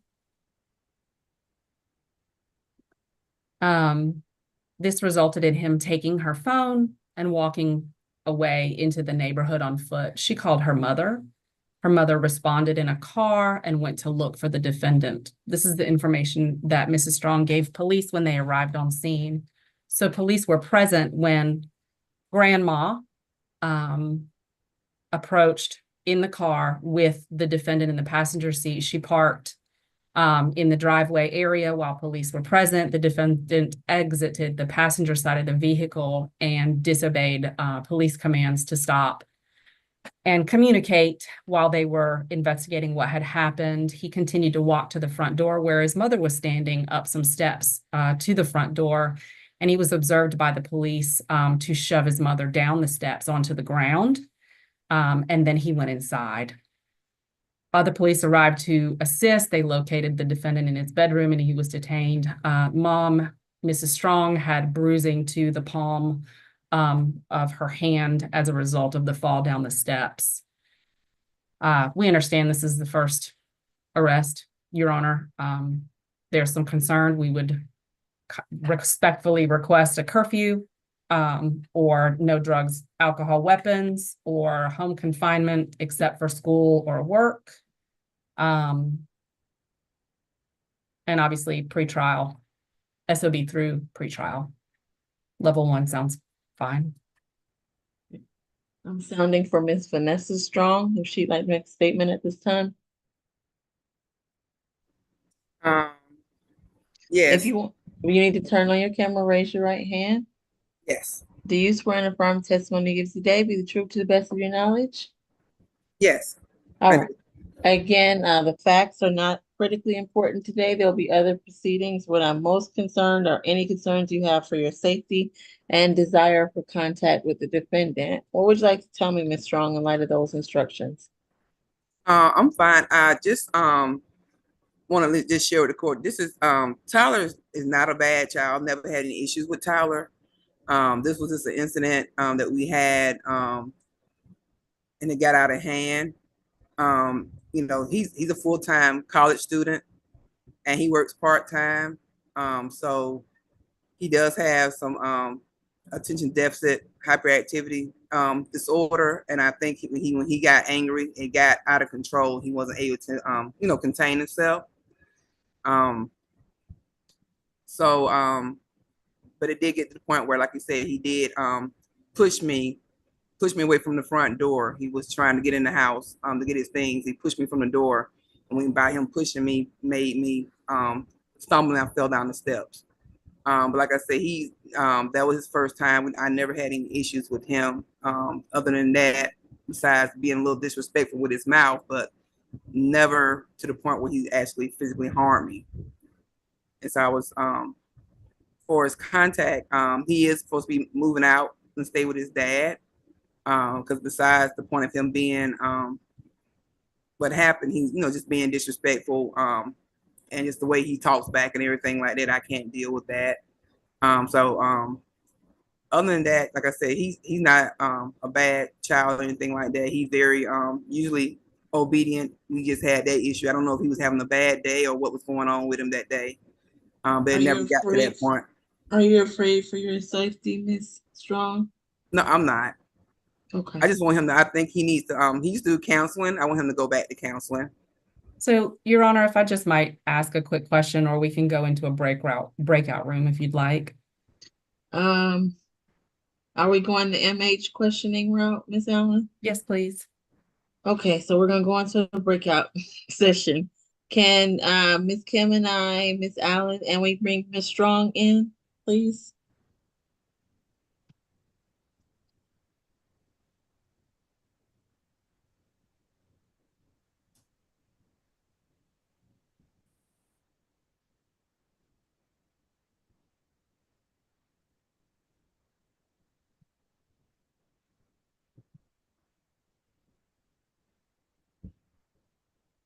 Ms. Grace, are you there? Or Ms. Champion, will you ask us to put us in that breakout, please? Yes, ma'am. Thank you.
All right, defendant is going to receive a $5,000 signature bond at level 1 through pretrial services. It's gonna be 4,000 on count 1 and 1,000 on count 2.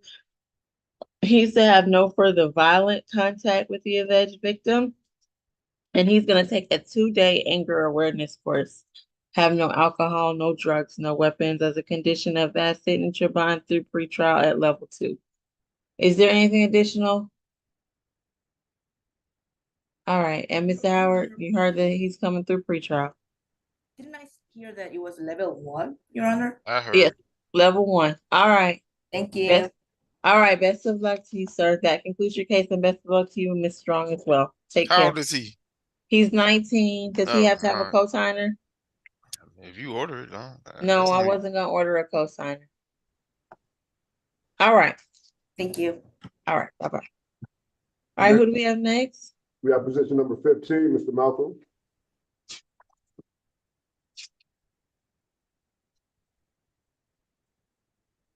All right, Mr. Malcolm, your case is 24 CR 004637J. You're charged with fleeing and eluding possession, no insurance, and accessing or crossing a divided highway. Do you understand your rights today? Yes, ma'am. All right, Mr. Howard. 8th arrest, 2016 probation, battery DV, cruelty. I got first offender for that stuff. Another 2016 battery DV. Another 2016 battery DV, disorderly conduct. NOLO. 2016 obstruction, and I think he's wanted out of DeKalb County. Okay, thank you. All right, Ms. Allen? This is a fleeing or attempting to elude a police officer case, essentially. This was an incident on the 11th of July at 485 Lindbergh Place. Officers witnessed the defendant drive across the median, attempted to pull him over, turned on lights and sirens, and at that point, instead of stopping, which is what you are legally required to do, the defendant took off at a high rate of speed and pulled into an apartment complex. Unfortunately, he was not able to access himself into that apartment complex. He stepped out of the car and presented a driver's license, and when checked, it was confirmed he had a warrant out of DeKalb County. I don't see a large criminal history, although there is an arrest history. We would say no driving without a license, pre-trial, whatever that recommendation was, and no drugs, alcohols, or weapons. Drugs, alcohols, or weapons. Isn't that cute? Thank you, Your Honor. Mr. Turner? Yes, Your Honor, my client is 37 years old. He has lived in Georgia for 10 years. He is the father to one minor child. He denies the allegations as stated in the warrant. He denies that he was fleeing at all, that he was even being followed by, he did not see any officer following him. He wasn't trying to escape going into the apartment complex. He was going there to see a friend, Your Honor. He says it's not his car. He didn't know that it didn't have insurance, and I don't know that it didn't have insurance. But he does deny the allegations as stated in the warrant. And as far as crossing the median, I don't know, he stated he just left the gas station that's right around the corner and went to the apartment complex. But other than well, it's a traffic violation, Your Honor, so I would ask for a signature bond through the jail. And I guess he has to be released to the DeKalb County hold. I believe it's another traffic violation.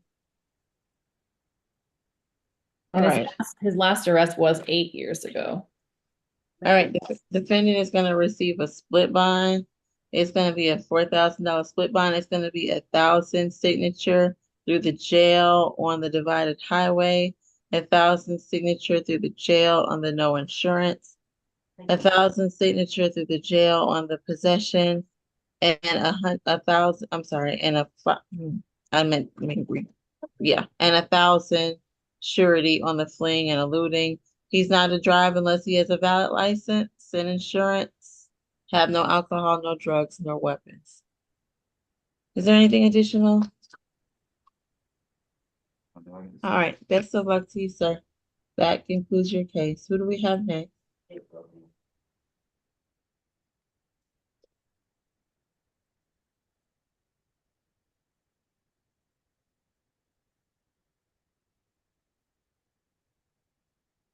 All right, who is before me now? I'm sorry, we have position number 22, Mr. Ragland.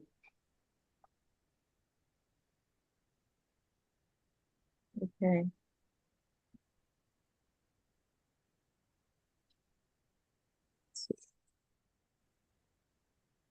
All right, Mr. Ragland, your case is 24 CR 0045960. You are charged with obstruction. Do you understand your rights? Yes, ma'am. All right, Mr. Howard. Fifth adult arrest. Sorry, McLeod. 2023 trespass, 6 counts out of the cab. I think he got a bench one out of Judge Airlines court. That's all. Okay. All right, Ms. Allen. Thank you, Your Honor. This case was on the docket yesterday. Excuse me. Incident date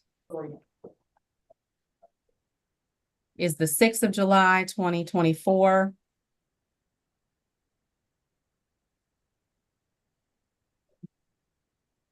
He is alleged to have hindered Officer Spencer of APD in the lawful discharge of their duties by fleeing on foot.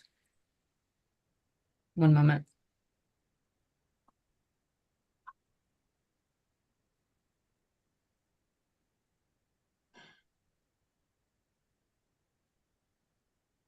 Just make sure I have all the facts.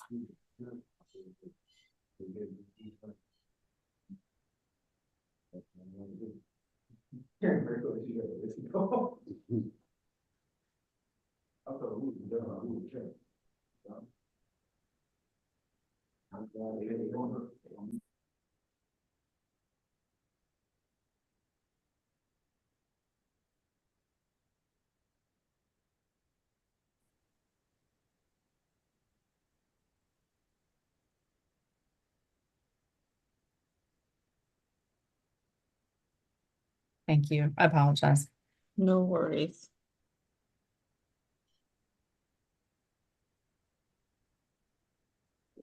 Are you checking for a Riverside issue? Well, What he was- was taken off the calendar yesterday and accused yesterday, but it was a reset, Your Honor. My understanding is that it is a Riverside issue.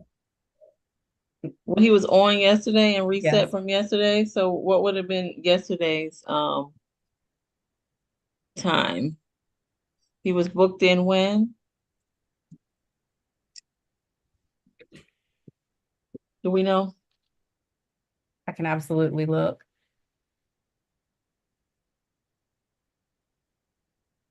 He was in our court yesterday?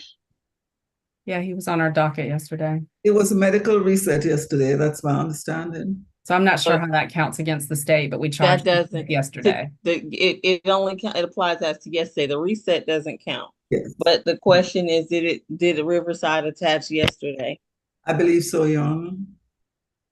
We're gonna check. Can we see what time he was booked in yesterday? I mean, booked in on the 6th, or when he was booked in? And was it reset for medical reasons prior to yesterday? I don't believe so, Your Honor. Why don't we? Let me see.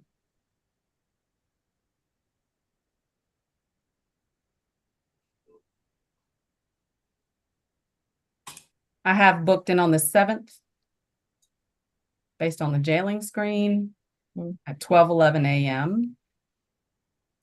He's got a failure to appear on a 23 CR case that he was also served with and when booked in on.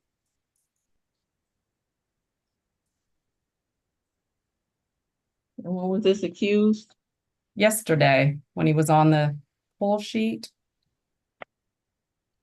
Okay, so that Riverside wouldn't attach then. Thank you. Okay.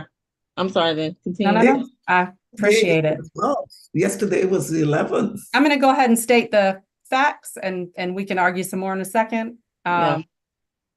Crime suppression unit was patrolling the area of 1039 McDaniel Street when they observed Mr. Ragland and identified him as a known wanted person. Mr. Ragland noticed police and took flight running northbound on McDaniel Street and then turning and going west on Sims Street. He ended up circling back around to where the police were in the original location. He followed police's commands to stop and get on the ground once they deployed or pulled out a taser. They did not use it on him, and he was taken into custody. He was confirmed to have an active warrant for his failure to appear on the 24 CR case. His charge is 1 count of obstruction, Your Honor. The officer in this case who observed him run and then put him into custody is Officer Zachary Spencer of APD. Thank you. Your Honor, I would ask for a signature bond for my client. He denies that he was running from the police. Given that it's an obstruction charge under the circumstances, the warrant says he came around and the police were able to apprehend him. I don't really see the obstruction there. And I think, based on the allegations, a signature bond through the jail would be appropriate. Under SB 63, we can't do any more signature bonds through the jail on obstruction. It's on my list. It's gonna be a learning curve for us all to figure that out.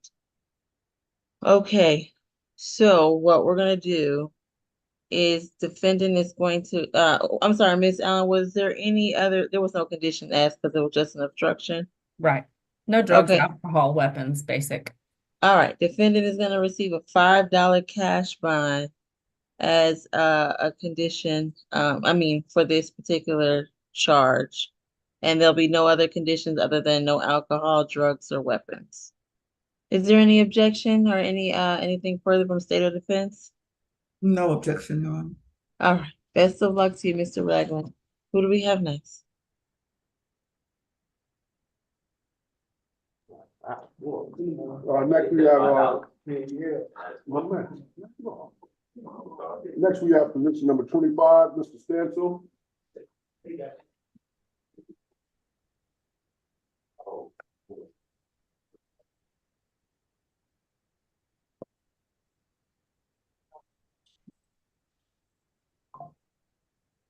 Okay, I'm sorry, my apologies. All right, Mr. Sims, Mr. Stansel, I thought this was a waiver case, no? I mean, I thought it was a standstill case they were listening to. James Yes. standstill. Yes, isn't that a waiver? No, Your Honor. Okay, I guess not. Seems is waiver. Okay. Who's a waiver? Number 24, but this is not. Mr. Stansel is present. Mr. Stansel, your case is 24 CR 004649F. You're charged with loitering and prowling. Do you understand your rights today? Yes. All right. Stansel wasn't on my pull sheet, Judge. I don't see him on this sheet. I was looking at it. All right. Miss Allen, do you have the history? You're muted. You don't have it either? I do. All right, please proceed.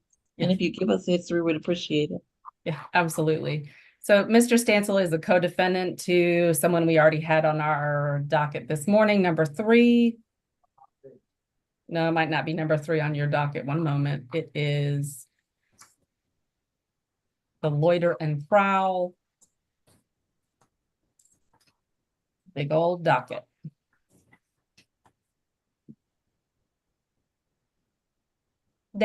Jared Davis, number 4. He received a $1,000 surety bond, Your Honor. I think it's just a conflict then, Your Honor. I guess it is. Okay, so is this Ms. McLeod's case? Yes, Ms. McLeod, yes. do you represent Mr. Stansel? Have you spoken to him? Ms. McLeod, you still with us? Stancil, first name James. I did not speak to him today. Okay, do you have a problem representing him and adding him to your list, Ms. McLeod? No, Your Honor, I can do that. Can Ms. McLeod and speak to Mr. Stansel by phone, please? And we go to another position in the meantime?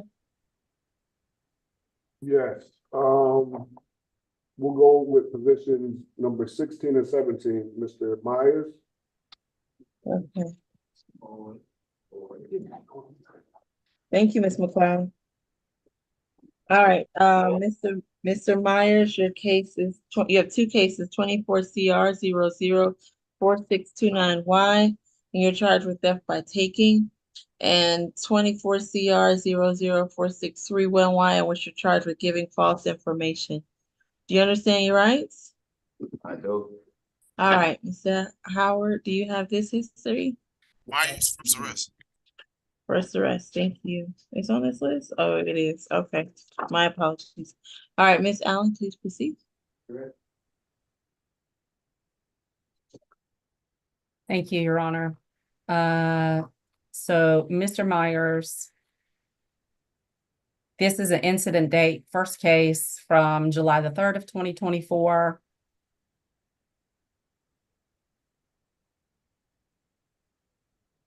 Video footage from a Chick-fil-A captures him taking a cell phone off of the table where the victim had placed it, put it in his pocket, and leave the location. He reported to police that he'd found the phone, so it couldn't be stolen, but he never attempted to turn it into management or provide it to someone there at the location to make sure it got back to its rightful owner. He took it and used it for his own purposes. That's position 3. That's the Chick-fil-A at 1065 Cleveland Avenue in East Point.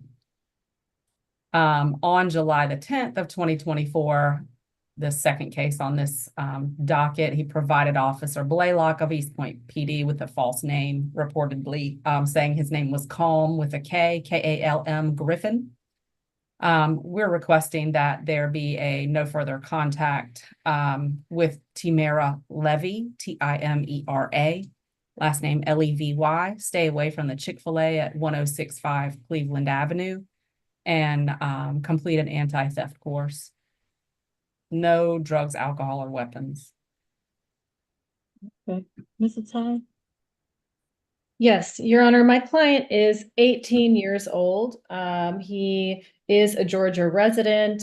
He lives independently. He works full-time in construction. He's also pursuing his GED. He firmly denies the allegations as stated in the warrant. This, as you heard, is his very first arrest. I understand he may not be able to get a signature bond through the jail, although that would be the recommended level, I believe, for the first arrest. But I would ask for a signature bond through pretrial services at level 1, and I would object to the anti-theft course. This is his very first arrest. There's some question about, this theft by taking. It was a cell phone. They're easily confused. No further contact with the complaining witness is fine. Nothing further.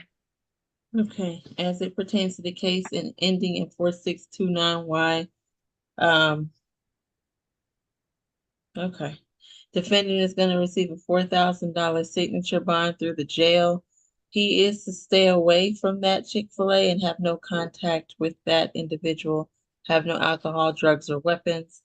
As to the case ending in 4631Y, okay, defendant is going to receive a $3,000 signature bond through the jail with the requirement that he have no alcohol, drugs, or weapons. Is there anything additional? All right. That concludes this case. Best of luck to you, sir. Who do we have next? We can do Mr. Stansel, Your Honor. Okay, thank you, Ms. McLeod. You're welcome. All right, Mr. Stansel has indicated he understands his rights, and I think we heard his history. So, Ms. Allen, if you would like to continue.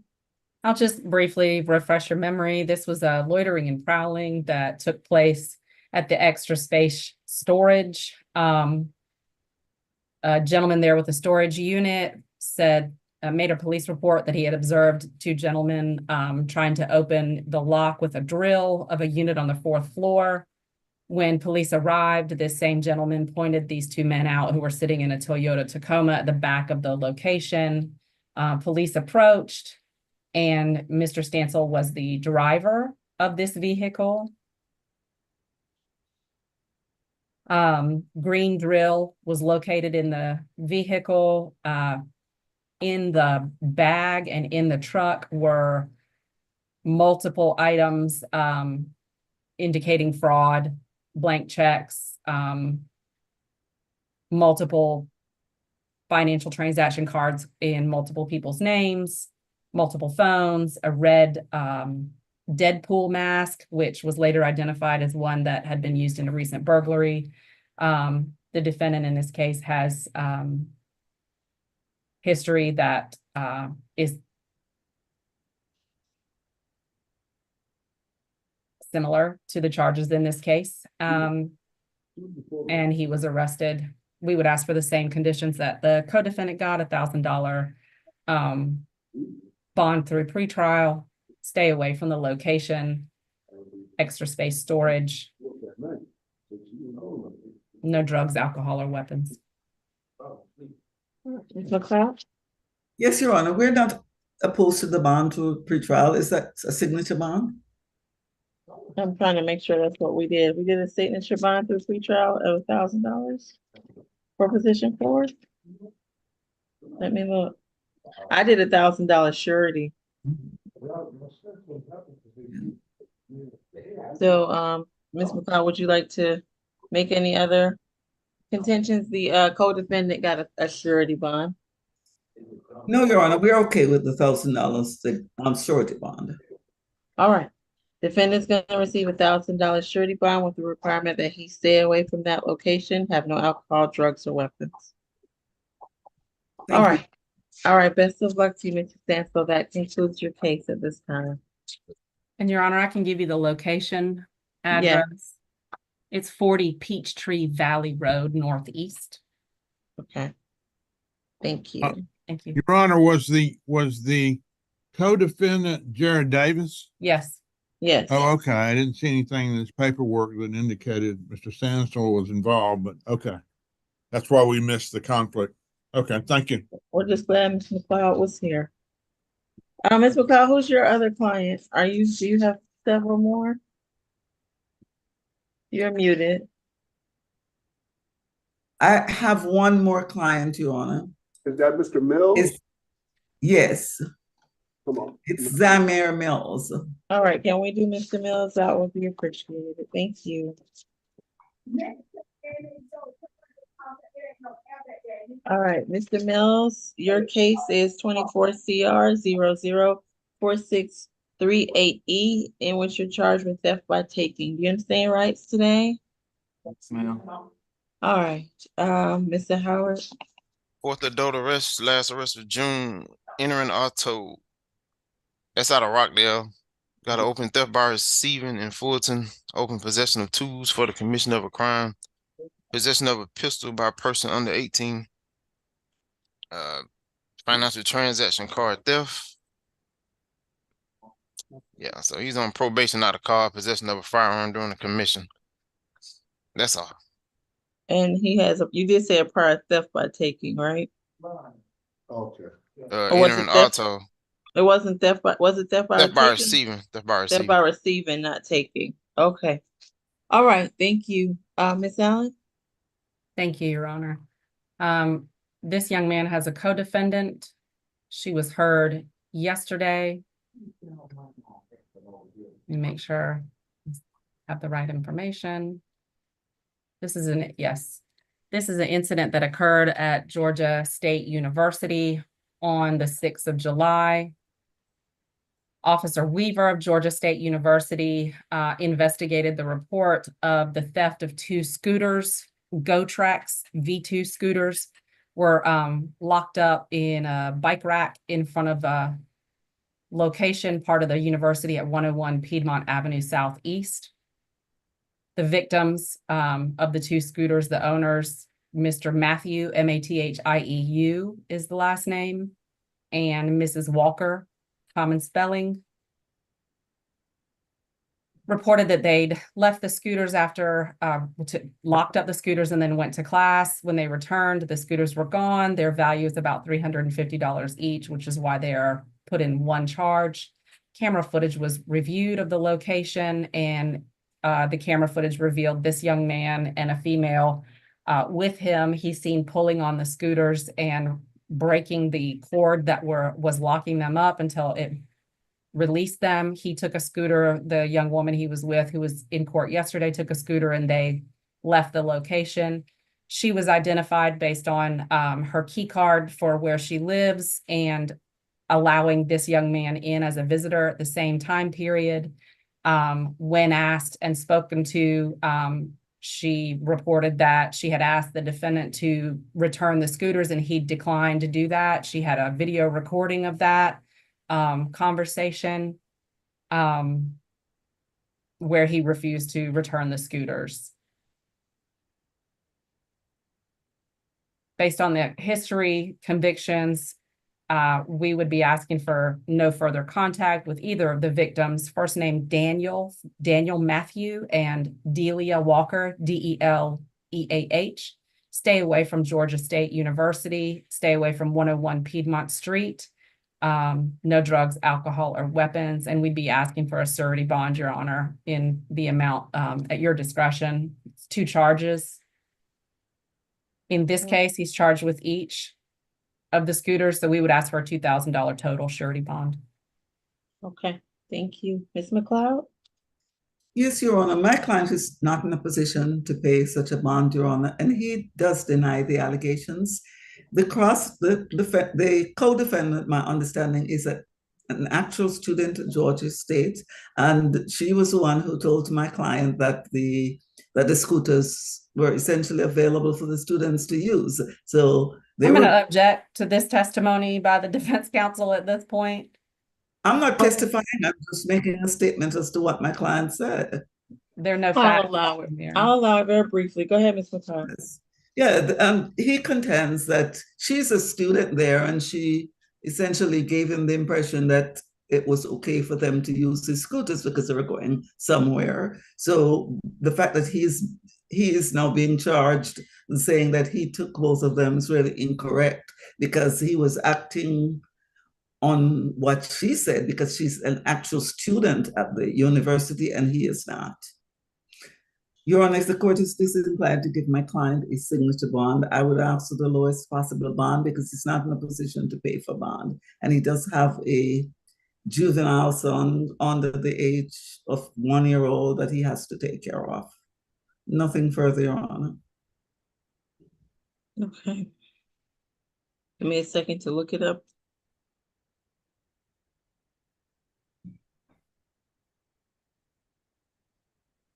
Unclear. All right, so defendant is going to receive $1,000 surety bond, $500 on each count. He's to have no contact with either of those victims, alleged victims, and he is to stay away from that location, have no alcohol, drugs, or weapons as a condition. Is there anything additional? No. All right, and Ms. McLeod, does that conclude your business today? It does, Your Honor. Take care. Have a great weekend. Bye-bye. Thank you. Thanks. All right, who do we have next? We can go to South Annex. All right, who do we have at South Annex? Mayor.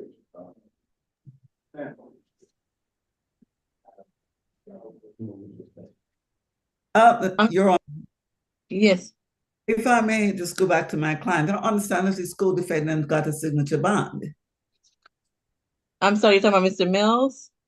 Ms. McLeod, his co-defendant has no arrests, no history like his, and she wasn't captured on video breaking the locks. And also, if we look at SB, I'm sorry, we're still all learning this.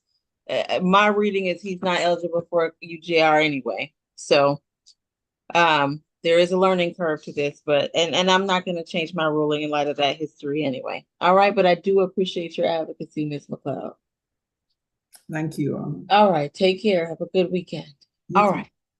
I'm sorry, who do we have at South Annex? Sincere.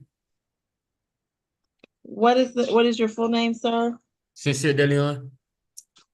Okay. Last name De Leon. Position 5. All right, Mr. De Leon, your case is 24 CR 004627C. You are charged with possession of a revolver or a pistol. Do you understand your rights? Yes, ma'am. All right, Mr. Howard, can I have that entry, please? First arrest. So we'll go to Miss Allen. I'm sorry, Miss Mokake. Yes, Your Honor. The defendant is accused of being in possession of a Glock 21 Gen 4 44 caliber handgun while only being 17 years old. Given the state's concern with a minor having possession of a firearm and the danger that could stem from that, the state's recommendation is a $5,000 surety bond, as well as a curfew, no drugs, weapons, or alcohol while out on bond. All right, Mr. Cook, is this your client? Yes, Your Honor. My client is 17 years old. We would be seeking, we have no problem to the other conditions of bond, but we would be seeking a signature bond at whatever level the court deems appropriate. Okay, hold on. You have to forgive me. One day I will have this completely memorized, but it is not today.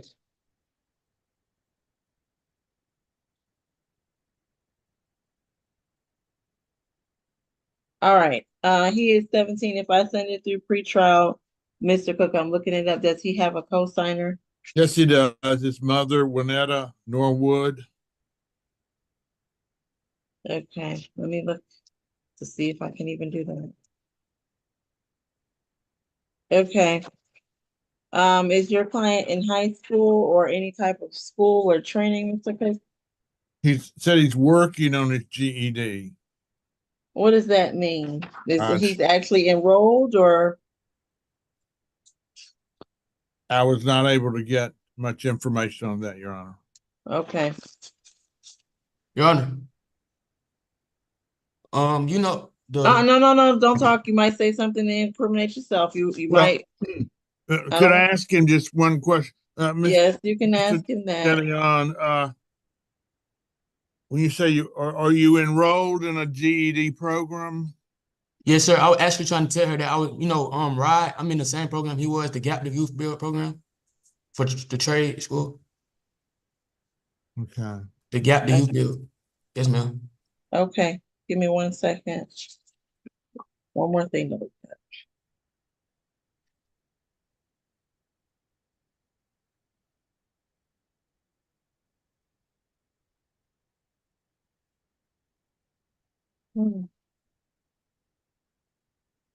I'm sorry. Promise. All right, defendant is going to receive a $5,000 signature bond at level 1 through pretrial services. He is going to be engaged in that training program and consistently attend. Again, you are receiving a second chance, sir, and I do not expect to see you back here. Your mom is on Zoom, and I'm hoping that she makes sure that you continue to stay engaged, because again, we do not have to give you a chance to do this. We could have forced some other additional conditions. If you are rearrested, this $5,000 bond would apply to any additional charges. Ma'am, I see you on Zoom. I don't really want you to testify, but what is your full name? Can you spell it for pretrial and for us to put on the order? And what's the level? Level 1. Now, what did I do for the other young man, Mr. Williams? What did I Was do it 2? for? I don't know. Hold on. I think it was level 1, Your Honor. He was at level 1. Yes. No, yes, he Your was Honor. Rod Williams was level 2. I got level Okay, 2. then he needs to be level 2 as well. All Kim, right. you don't have level 2? I think the one. What is the one where you have to? It's level. I want them both at level 2. Can you tell me the name of the program both of these young men with guns were in? It was GABTA Academy is what I wrote down for Mr. Williams. So they need to be engaged in that program. I mean, not if they're hanging out and everybody carries guns. Well, Ms. Are they Allen, friends? I would hope that's not the nature of the I would hope program. not. I would Somebody hope need to not. tell them.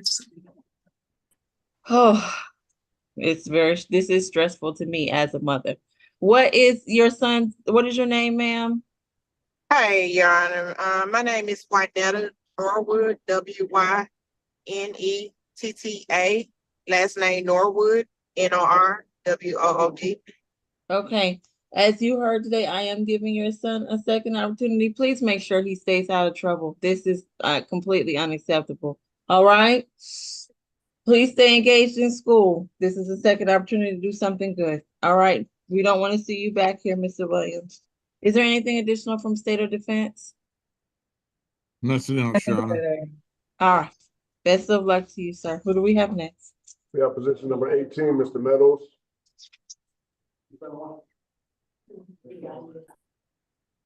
All right, Mr. Meadows. Your case is 24 CR 00435G. You're charged with criminal trespass, loitering and prowling, theft of lost or mislaying property, and possession. Do you understand your rights? Yes. All right. Mr. Howard. Meadows, 35, 2023 FTA. Theft by taking, entering auto.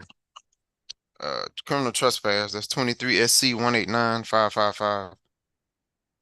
2022 theft by receiving conviction, 2019 entering auto, theft by taking. Possession of tools, obstruction conviction, 2019 shoplifting conviction. 2016 entering auto, financial transaction card theft, theft by taking. Possession of drug-related objects conviction. That's all. Okay. And as he has a prior criminal trespass, he is not eligible for a signature bond. All right. Ms. Allen, please proceed. Thank you, Your Honor. On Mr. Meadows.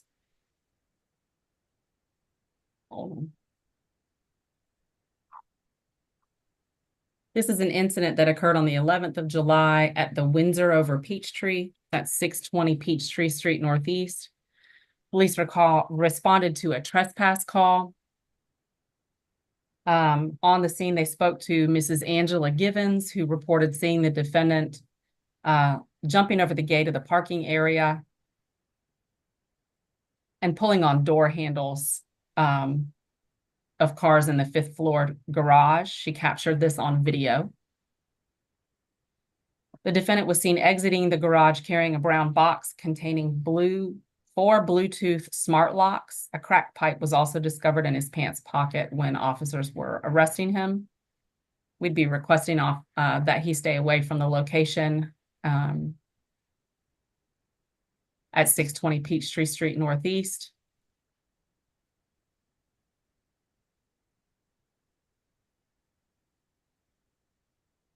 All right. And we would ask for a signature bond through pretrial. Okay.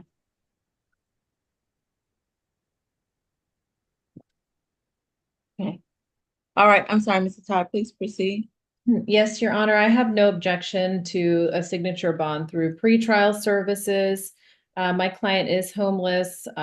He will have an address to receive mail at one of the shelters. He currently does work with PAD. He has a caseworker there, Alicia. I'm going to get in touch with PAD to reconnect him with services. I don't know if that caseworker is not there anymore or what, but he is also working with Hope House and in a program there and should get assistance with housing and getting a phone and all of that. But I have no objection to the state's request for a signature bond through pretrial services. I would ask that that be level 1. Okay. Defendant is going to receive, hold on. Okay, it's going to be a $2,000 signature bond through pretrial at level 3. That's what is recommended. Level 3, 500 on each count. He's to stay away from that location, have no alcohol, drugs, or weapons as a condition. Is there anything additional? So he got a way to report? That's it. He has an address. Yes, he has an address and he can report in person. This would be per judge. All right. It's really per SB 63. Yeah, I know, but you order it. All right. I mean, let me think. As I really don't, I would rather. Okay, I'm not going to do that. Defendant is going to receive a $20 cash bond, $5 on each count. Is he likely to be able to make that, Ms. Atai?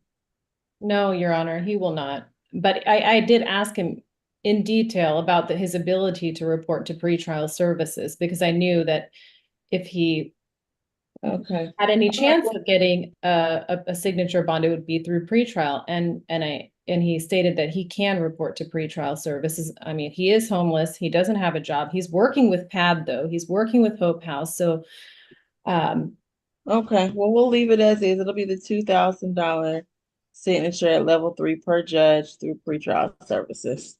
thank you, Your All Honor. right. All right. Best of luck to you, sir. Who do we have next? I'm sorry, Your Honor, that was 3,000? It's 2,500 each count. Okay. And that's signature bond? Yes. All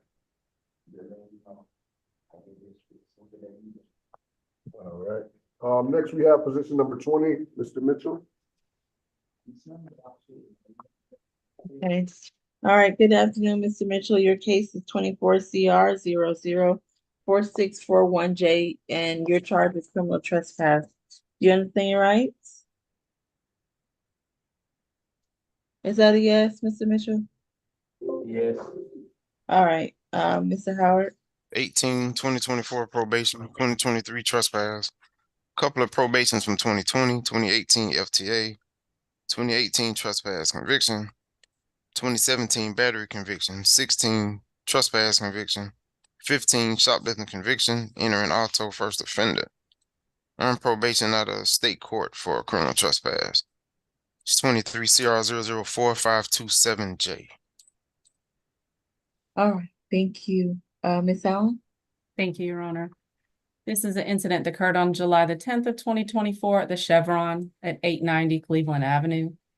Officers observed the defendant trespassing on the property, standing in the front door of the Chevron while officers were performing a safety check. He'd been trespassed from the property multiple times actually, just since May of last year. And you just heard he's got an open case.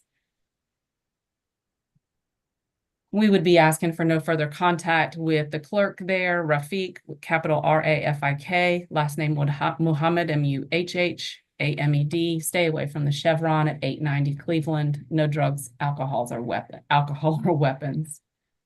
What was pretrial's recommendation? I don't think we got one. Let's see. On the pretrial report that I saw, he's recommended at level 2. Makes sense to me as well. Well, you remember on the report, it's also that level that they put means if I give a signature bond, that's where the level it should be. All right, please proceed, Mr. Tai. Yes, Your Honor. My client is 32 years old. He is currently homeless and has been for many years.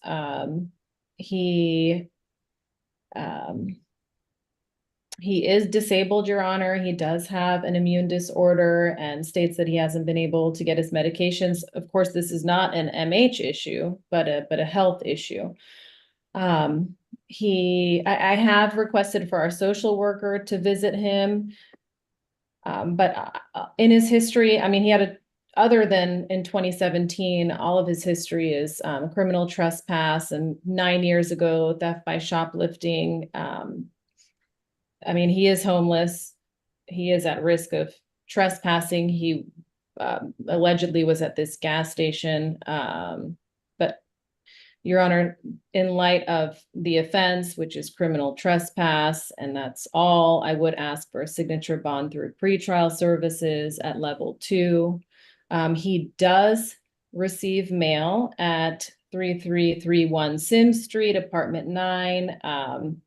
And he states that that's where his girlfriend lives, and she does know, and he stays there on and off as well, I think, which is part of the reason why his homelessness is just continuing, because sometimes he does have a place to stay. But I have requested our social worker to reach out to him so that he can get the medications that he needs, and his health doesn't deteriorate further. And again, I would be requesting a signature bond through pretrial services.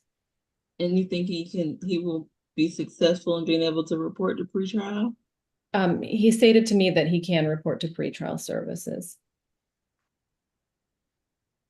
I don't like the way this is going. All right. Defendant is going to receive a $2,000 signature bond through pretrial services at level 2. He is to stay away from that location and have no contact with Mr. Muhammad. I'm sorry, is Mr. Muhammad on this Zoom conference and wishes to make a statement? He'd be here all the time. Say that again.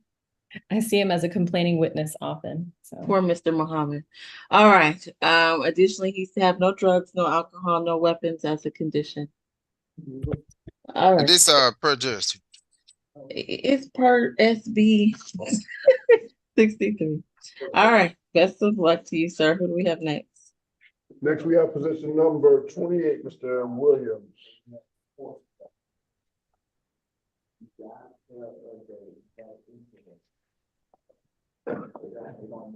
All right, Mr. Williams, your case is 24 CR 004645A, in which you're charged with battery, family violence, and cruelty to children in the third. Do you understand your rights? Yes, Your Honor. All right. Mr. Howard, can we have Mr. Williams' history, Second please? arrest, 2021, failure to carry license conviction. Okay, thank you. Ms. Allen? Thank you, Your Honor. This is an incident that is a delayed arrest. This is October of 2023. The victim in this case is Lael Brown, Lael. Officer Jarvis Farley from APD reported to the location and took a report from Ms. Lael Brown. She said that while she had been at work earlier in the day, there'd been an argument with the defendant. It was diffused, but continued later in the day. She went back to 2479 Abner Terrace Northwest to pick up the child that they share. He showed up at the same time, and there was another dispute, but this time it turned physical, and her child was present, a 2-year-old child with the initials AW. The defendant pushed her to the floor, put a knee in her back, holding her down on the floor, and punched her in the head and face. She was observed to have swelling to her forehead and bruising to her right cheek. The defendant had fled the scene. The victim provided demographic information. His driver's license information was obtained and pulled, and he was identified, and an arrest warrant was issued. We'd ask for no violent contact, Your Honor. We tried to locate and contact the victim today. If we could sound for her, Lael Brown. We'd ask for no contact, no drugs, alcohol, or weapons, 1-day anger management, and $1,000 surety bond. Okay. I'm sounding for Ms. Brown at this time. Ms. Brown, if you're present and wish to make a statement, this is your opportunity to do so. All right, hearing none, Ms. Kim? Yes, Your Honor. I believe Miss Lyle Brown resides in Alabama. Only reason they are contacting with each other is only for child who is now almost 3 or 4 years old. So third-party transfer for child visitation is sufficient. He has no objection to stay away or have no contact with Lyle Brown, even though he prefers to have no further violent contact since this case has been kind of remote and it happened about a year ago. My client is gainfully employed at Two Man and Truck. He works there. He has 3 minor children total, one with her, Lyle Brown, and 2 with other women. So he's working hard to pay for all of them. He graduated from high school, and I believe last arrest he had was like some kind of driving traffic violation, and he is recommended for a signature on bond through level 1, SB 63 restricted charge. So we are okay with the signature on bond level 1. Thanks. All right, defendant is going to receive a $3,500 signature bond at level 1 through pretrial services. It'll be $3,000 on count 1, $500 on count 2. He's going to take the 1-day anger awareness course. He's going to have no contact with Ms. Brown. and stay away from that location. He can coordinate transfer of his children by contacting a third party. Additionally, he's to have no drugs, no alcohol, no weapons as a condition of that signature bond through pretrial services. Is there anything additional? Nothing further from defense. Mr. Williams, if you have any questions, call me. You have a right to remain silent. Thank you. All right. You All said right. level 1, right? Yes. Okay. All right. Who do we have next? The add-on, but the calendar never came through. Are we gonna? Oh, add-on? yes. I knew there was an add-on as well, but I didn't get that calendar either. Miss Grace, is there do we have the add-on? What happened to number 30, Mr. Wimbush? Mr. Wimbush? I believe he was a waiver.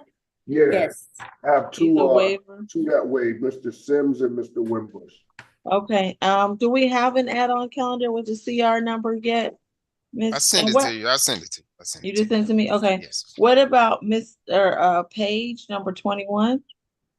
That person's in Alpharetta, but we're having a couple of people to go down and see if they brought him over to the intake because Alpharetta, they locked off. So we're holding on that position. Okay.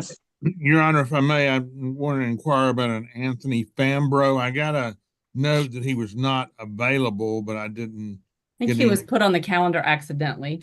Okay. And Patrick Geralds, is he still in the courtroom waiting to be heard?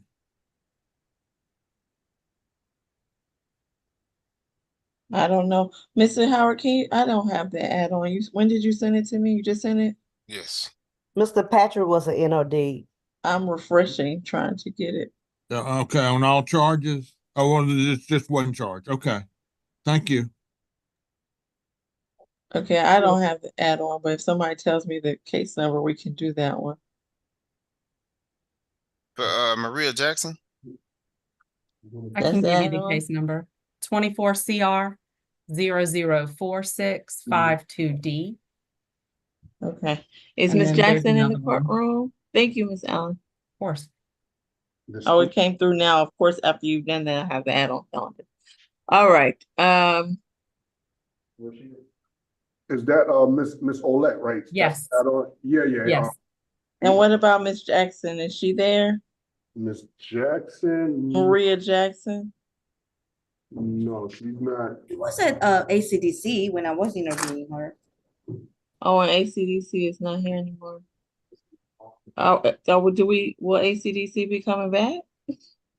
Okay, well, we'll take who's here and try to figure out who's not. Can we do Miss Olette, please? Yeah, I'm ready.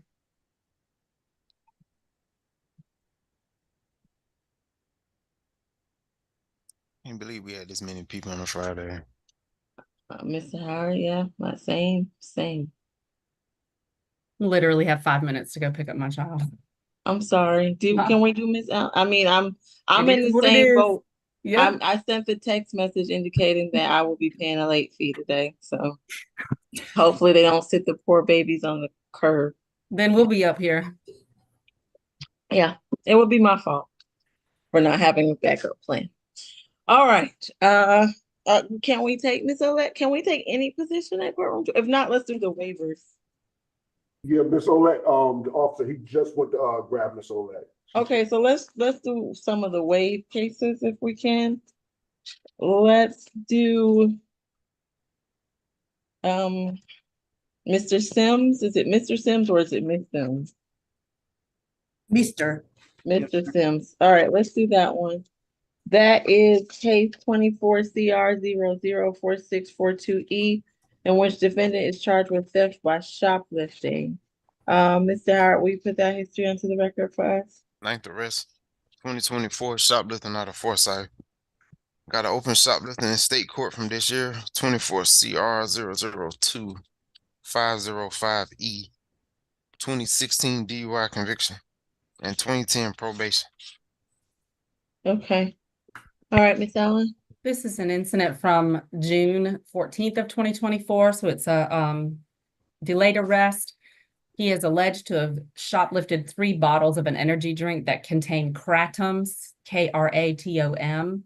This is at 3700 Old Alabama Road in Johns Creek. He was at the gas station. That's what that location is. He came in, parked his car, looked around, bought a drink and a couple of small things, and then acted like he couldn't find his wallet, walked around the store, walked outside, came back in. And then as he was talking to the clerk handed him the drinks, and he had asked for something behind the counter. The clerk turned around and the defendant grabbed these drinks. The total value of these drinks was $55.97. And he got into his vehicle and fled. He was identified by his vehicle information and had a unique hairstyle. So warrants were obtained. Ms. Kim? Yes, Your Honor, my client is 37 years old and he was born and raised here in Georgia. He's actually self-employed at doing a lot of gutter cleaning, working on the house maintenance, and he graduated from high school. He also went to 1 year of college at Chattahoochee Technology. Your Honor, he has a strong connection to the local area here. We would like to request for a signature on bond through jail, and I believe this is not restricted. Miss Allen, I'm sorry, what was your amount that you recommended? Did you recommend an amount? I did not. Okay, what was, you did recommend a surety bond? I did not. Oh, you said signature, Stay okay. away from the location, no drugs, alcohol, weapons.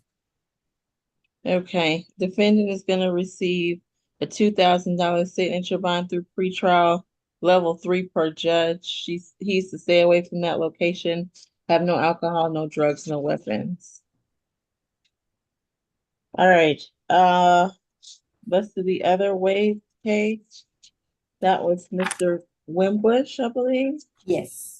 24 CR 004643J, in which defendant is charged with simple battery, family violence, and obstruction. Mr. Howard, can we have that history put onto the record? It's 10 adult cycles. March 21st, 2024, entering auto. It says fraud financial out of Gainesville. On probation in the cab for fleeing. What else? Entering auto, obstruction. Also on probation for theft by taking. I got a 2019 fleeing hit and run, driving without a valid license, possession of a pistol by person under age, conviction. 2019 theft by receiving, entering auto, first offender. And he went to felony first appearance too. I'm not sure what that bond was. My coworker going home, so I can't get the amount. Okay. Okay. All right, Miss Allen. Thank you. Mr. Wimbush, this is an incident from September of 2023, so a delayed arrest.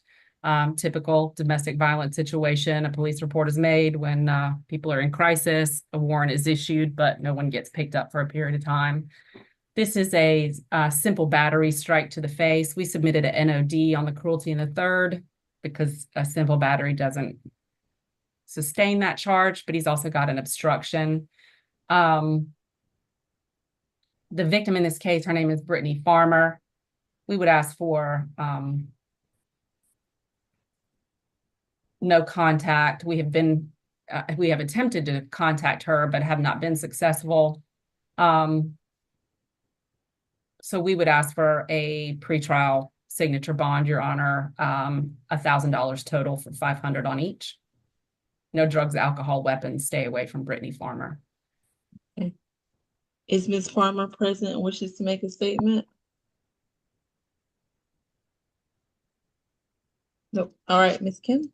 Yes, Your Honor, my client, Mr. Wimbish, he says his spelling is W-I-M-B as a boy, I-S-H. It's not B-U-S-H. I think it's misspelled at a calendar and bookkeeping. So he just want to make sure that, it doesn't. Does that change the GCIC? I wonder. Will it change? I don't know. Mr. Howard, do you know if that changes the history? No, it doesn't. It's No. based on his fingerprint. It'll just be an AK. Oh, okay, understood. Thank you, Kim. That was Miss Allen. Go ahead. Okay, so he wants one-time law enforcement officer escorted visit to retrieve his personal belonging. He has no objection to stay away from Brittany Farmer. They don't have any child together, so stay away is okay with him, even though he strongly prefers to have no further violent contact. He is actually fired. He was working before. However, he has been in the jail, whole county, about 3 months. So because of other issues, and he has been incarcerated for more than 3 months. And I believe the felony charges, his bonds were denied. That's why he did not really want to be at the court. He doesn't see a whole lot of difference anyway it's gonna make. He cannot go anywhere for next 90 days anyway. We would like to request for signature on bond for these misdemeanor charges, Your Honor. He has a bigger fishes to fry. In light of what you just told me, Ms. Kim, are you sure you want him to have a signature bond? Because as we've discussed in the past, he's not going to get any credit for the time he sits. And if he's there on a no bond, if he's not being held on these charges, he will not get credit if he makes a global offer. Do you still wish for your client to get a signature bond? Well, because I at the same time, I don't want him to get plea deals to make him convicted for the charges that he completely denies. He believes he's innocent. He does not understand why this was even brought up, because he believes he was even incarcerated at the time too for other issues. So that's the only reason that I kind of want to. I understand. I'm going to consider the situation as a whole. I just always remind attorneys that they don't get any time for the time they sit. Right. And he's 22 years old, young, very young.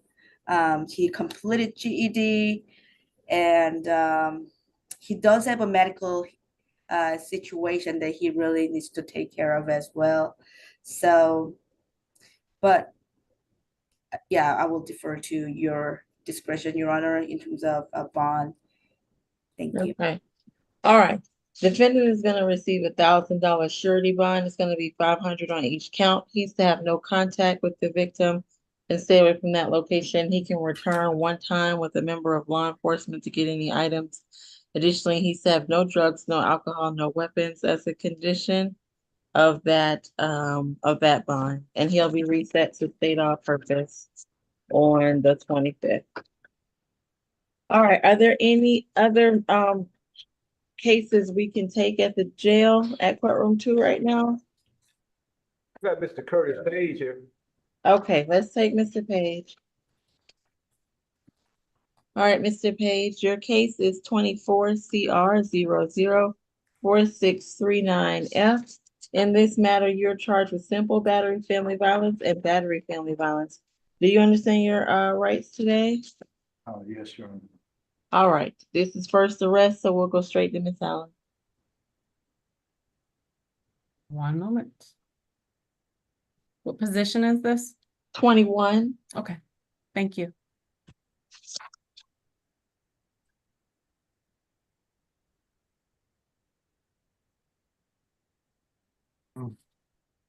Okay. Whatever. Page or Kincaid? Page. 21. I think the first name is Curtis. Yes. Got it. This is an incident from July the 11th of 2024, Your Honor, excuse me. It's a simple battery and a battery. Police were called to 6005 State Bridge Road, apartment 614. They met with a juvenile, initial CW. The defendant is the father of the juvenile. Officer Knight spoke with the victim outside. He reported that he'd unplugged the Wi-Fi and moved the Xbox into his room. Maybe he's not a juvenile. I'm not sure. Y'all have to correct me. And then he went to work. He came home a few hours later and his dad was upset. He'd moved the router. Dad struck him on the right side of his face with a closed fist and then used an electrical cord to strike him repeatedly on his back and his side. He was pulled up his shirt and showed police multiple welt marks consistent with being struck with the cord. The simple battery is for punching the face and his body, not leaving any marks. The battery is for the cord. Officers spoke to the defendant who admitted he struck his son with a small cord on his hands. When asked if he could have maybe hit his son accidentally on the back a bunch of times, causing welts, he said yes. They showed him the pictures of his son and he was arrested. He admitted to causing the marks. We'd be asking for no violent contact, stay away, no violent contact, and a SOB through pretrial or a surety. It's up to your honor. We'll leave it to your discretion. All right. The victim's name, do we know? His name is Cylan, Cylan, last name Witt, Whitt. He's still minor, Your Honor. CW might be more. Is he a minor? That's the part that it said that he went to work. Right. Okay, that's the only reason I asked. 17. Oh, okay. All right. So we won't sound for him. We will ask that any advocates make contact with him. Ms. Kim? Yes, Please. Your Honor. My client is 70 years old. He is a bus driver for Marta. And as you heard, this is his first arrest ever. Your Honor, he was disciplining his son, and it is still legal here in Georgia to have a corporate punishment for to discipline minor children, Your Honor. And I would like to request for signature on bond through pretrial level 1 and no further violent contact. He has an associate degree. He has been here in Georgia for almost 5 years, and he has his wife here, his family's here. So we would like to request for signature on bond. Thanks. All right, defendant is going to receive a $4,000 signature bond at level 1 through pretrial services. It's going to be $3,000 on the battery family violence and $1,000 on the simple. He's had no further violent contact with his son and have no alcohol, no drugs, no weapons as a condition. Is there anything additional? Nothing further from defense, Your Honor. What's the bond? 4,000, 3 on the battery and 1,000 on the simple. Is that the entire calendar today? Was that pretrial? Yes, pretrial level 1. Or what about this add-on calendar? Olette, are we gonna do something with that individual? And Miss Emily Olette? Can we see if we can call ACDC? Here. Oh, she's there? Yes, ma'am. Oh, good. That works out. All right, Miss. Go ahead. What was the contact with Paige? No further violent. Okay.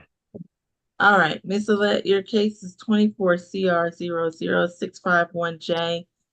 I'm sorry, 00651. Yes. Is that a 1? I think so. In this case, you're charged with battery. You understand your rights? Oh, I don't think you heard your rights. You have a right to remain silent. You have a right to an attorney, and I'm conducting this hearing by video. Do you understand all of that? All right. Mr. Howard? Yeah. Who we got? 7 total. Got an open case in the cab for battery, 2 counts simple battery from this year. A couple of arrests from 2022, criminal damage to property, 2017 trespass conviction. That's it. All right. Ms. Allen? Yes, Your Honor. This is an incident from the 11th of July at 6:19, between 6 and 8:30 p.m. at 2424 Piedmont Road Northeast. The police responded to the Lindbergh Station bus loop where victim Danis, D-A-N-I-S, Omar, M-O-M-A-R, reported that an individual that he did not know struck him multiple times. He pointed her out to police. He reported being struck with a closed fist in his right arm. He had visible tears to his skin, and he was kicked in the leg multiple times in his left leg. We have tried to be in touch with the victim, but have not been successful yet. We would ask for the defendant to stay away from the Lindbergh station, have no contact with Mr. Dennis Omar, and no drugs, alcohol, or weapons, Your Honor. We'd leave an amount of a surety or SOB through pretrial to your discretion. All right. And I'm sorry, the name of the alleged victim? Danis is the first name, Dennis, and Omar, Omar is the last name. All right, no, I don't want to say it wrong. Is that person on the line? Is Dennis? I'm signing for Dennis Omar. All right, Mrs. Ty? Yes, Your Honor, my client is 31 years old. She has lived in Georgia for 17 years. She states that she previously lived in Roswell, Georgia with her parents. She states that she is the mother of one minor child, an 8-year-old. She is currently homeless, Your Honor. I don't know if it's related to the DeKalb County case, but she states that she was kicked out of the home with her child and the child's father and has not had a place to live. I haven't been able to contact any of her family in Georgia, but she says that they're in Roswell. She states that she did complete special education in school. She does have developmental disabilities, Your Honor. I don't know exactly what the diagnosis is. It's not mental health. She is developmentally disabled. And I was able to get some information from her, though. She does have an address at a shelter on 420 Cortlandt Street. I believe she stays there when she can. She states that she does deny the allegations as stated in the warrant and that this complaining witness was a first aggressor. Of course, I would be asking for a signature bond through pretrial services at level 1. And further contact and stay away is fine. She doesn't know this person. Okay. All right, defendant is going to receive a signature bond through pretrial at level 2 per judge. She's to have no contact with the alleged victim in this case and stay away from that location. Have no alcohol, no drugs, no weapons as a condition. Is there anything additional? What's the amount, Judge? I'm sorry. Oh, I'm sorry. I probably didn't even say it. 3,000. In my mind, I said it. My apologies, Ms. Champion. All right. Have we concluded the entire calendar? Can we review it, please, Ms. Champion? We do have another ad on Maria Jackson. Oh, that's right. I forgot. What happened to Ms. Jackson? That's her She's right there? there. Yeah. She's right Okay. there. Okay. Thank you. I got anxious. All right, Ms. Jackson, your case is 24 CR 00465-2D. In this case, you are charged with battery family violence. You have an absolute right to remain silent. You have a right to an attorney, and I'm conducting this hearing by video. Do you understand your rights and how I'm conducting the hearing today? Is that a yes? Yes, I do. All right, thank you, Mr. Howard. First, She's not on my feet at the first row. Okay, yes, she is. My apologies. Ms. Allen, She has please. no criminal history. I don't see any arrest history. This is an incident that occurred July the 11th at 9 p.m. at 5410 Lexington Woods in Johns Creek. Police were dispatched to a domestic, and on scene, they spoke to the defendant. She's reported that she and her husband argued about where he'd been before he came home. She admitted to pinching him on his right arm, causing a bruise. And his shirt was ripped as a result.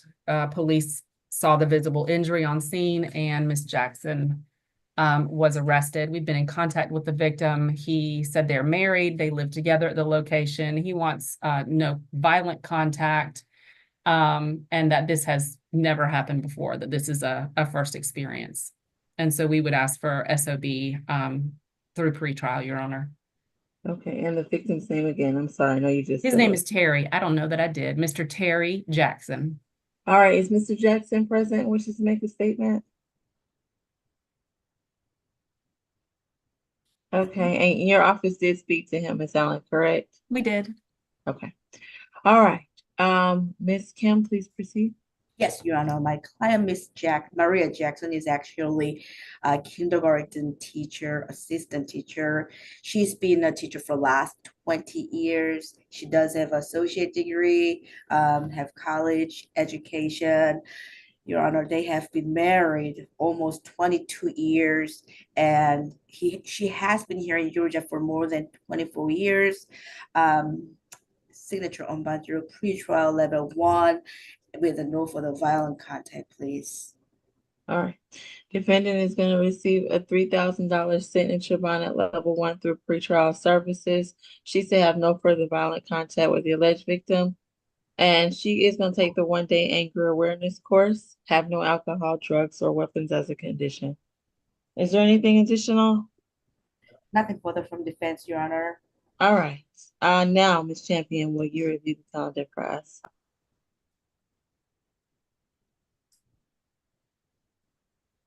How much was that bond? 3,000. Position number 1 is a $1,000 good bond reset SAP. Position number 2 is a total of a $2,500 good bond reset SAP. Position number 3 is a total of a $9,000 good bond reset SAP. Position number 4 is a $1,000 good bond reset SAP. Position number 5 is a $5,000 pretrial bond, level 2, reset further notice. Position number 6 is a $3,000 sign-on bond through the jail, reset further notice. Position number 7 is a $2,000 good bond reset SAP. Position number 8 is a total of a $1,000 good bond reset SAP. Position number 9 is a $4,500 sign-on bond through the jail, reset further notice. Position number 10 is a $3,500 pretrial bond, reset further notice. Position number 11 is a $3,000 good bond reset SAP. Position number 12 is a $1,500 good bond reset SAP. Position number 13 is a $3,500 pretrial bond reset further notice. Position number 14 is a total of a $4,000 pretrial bond reset further notice. Position number 15 is a total of $4,000 split bond reset SAP 725. Position number 16 is a $4,000 sign-on bond through the jail, reset further notice. Position number 17 is a $3,000 sign-on bond through the jail, reset further notice. Position number 18 is a total of a $2,000 pretrial bond per judge, reset further notice. Position number 19 is a total of $1,000 good bond, reset SAP. Position number 20 is a $2,000 pretrial bond per judge, reset further notice. Position number 21 is a total of a $4,000 pretrial bond, reset further notice. Position number 22 is a $5 cash bond only, reset SAP. Position 23 is a $6,000 pretrial bond per judge, reset further notice. Position number 24 is a $3,000 pretrial bond, reset further notice per judge. Position number 25 is a $1,000 good bond, reset SAP. Position number 26, a total of a $5,000 pretrial bond, reset further notice. Position number 27 is a total of a $6,000 pretrial bond, reset further notice. Position 28 is a total of a $3,500 pretrial bond, reset further notice. Position 29 is a $4,000 pretrial bond, reset further notice. Position 30 is a total of a $1,000 good bond, reset SAP. Position add-on 1 is a $3,000 pretrial, reset further notice. And position add-on 2 is a $3,000 pretrial, reset further notice. Any questions? April, what's the level for 28? 28. And can we answer the 1. question in the chat? I don't know the answer to that question in the chat. Is there a warrant for Mr. Stencil? We did, Mr. Stencil. Are we asking about an sent it. addition? Oh, you There's a did? warrant. Okay. Okay. Thank you, Ms. Allen. Any other questions? Let's not do this tomorrow. We can't help it. We don't want to. Well, I'll be back tomorrow. So take care, everyone. See some of you all. Oh, hello. Oh, Hi. that's so cute. Look. Bye. You avoided your fee, Miss Ellen. I got mine waiting for me. All right, everyone. Take care, guys. Okay, bye-bye. Bye.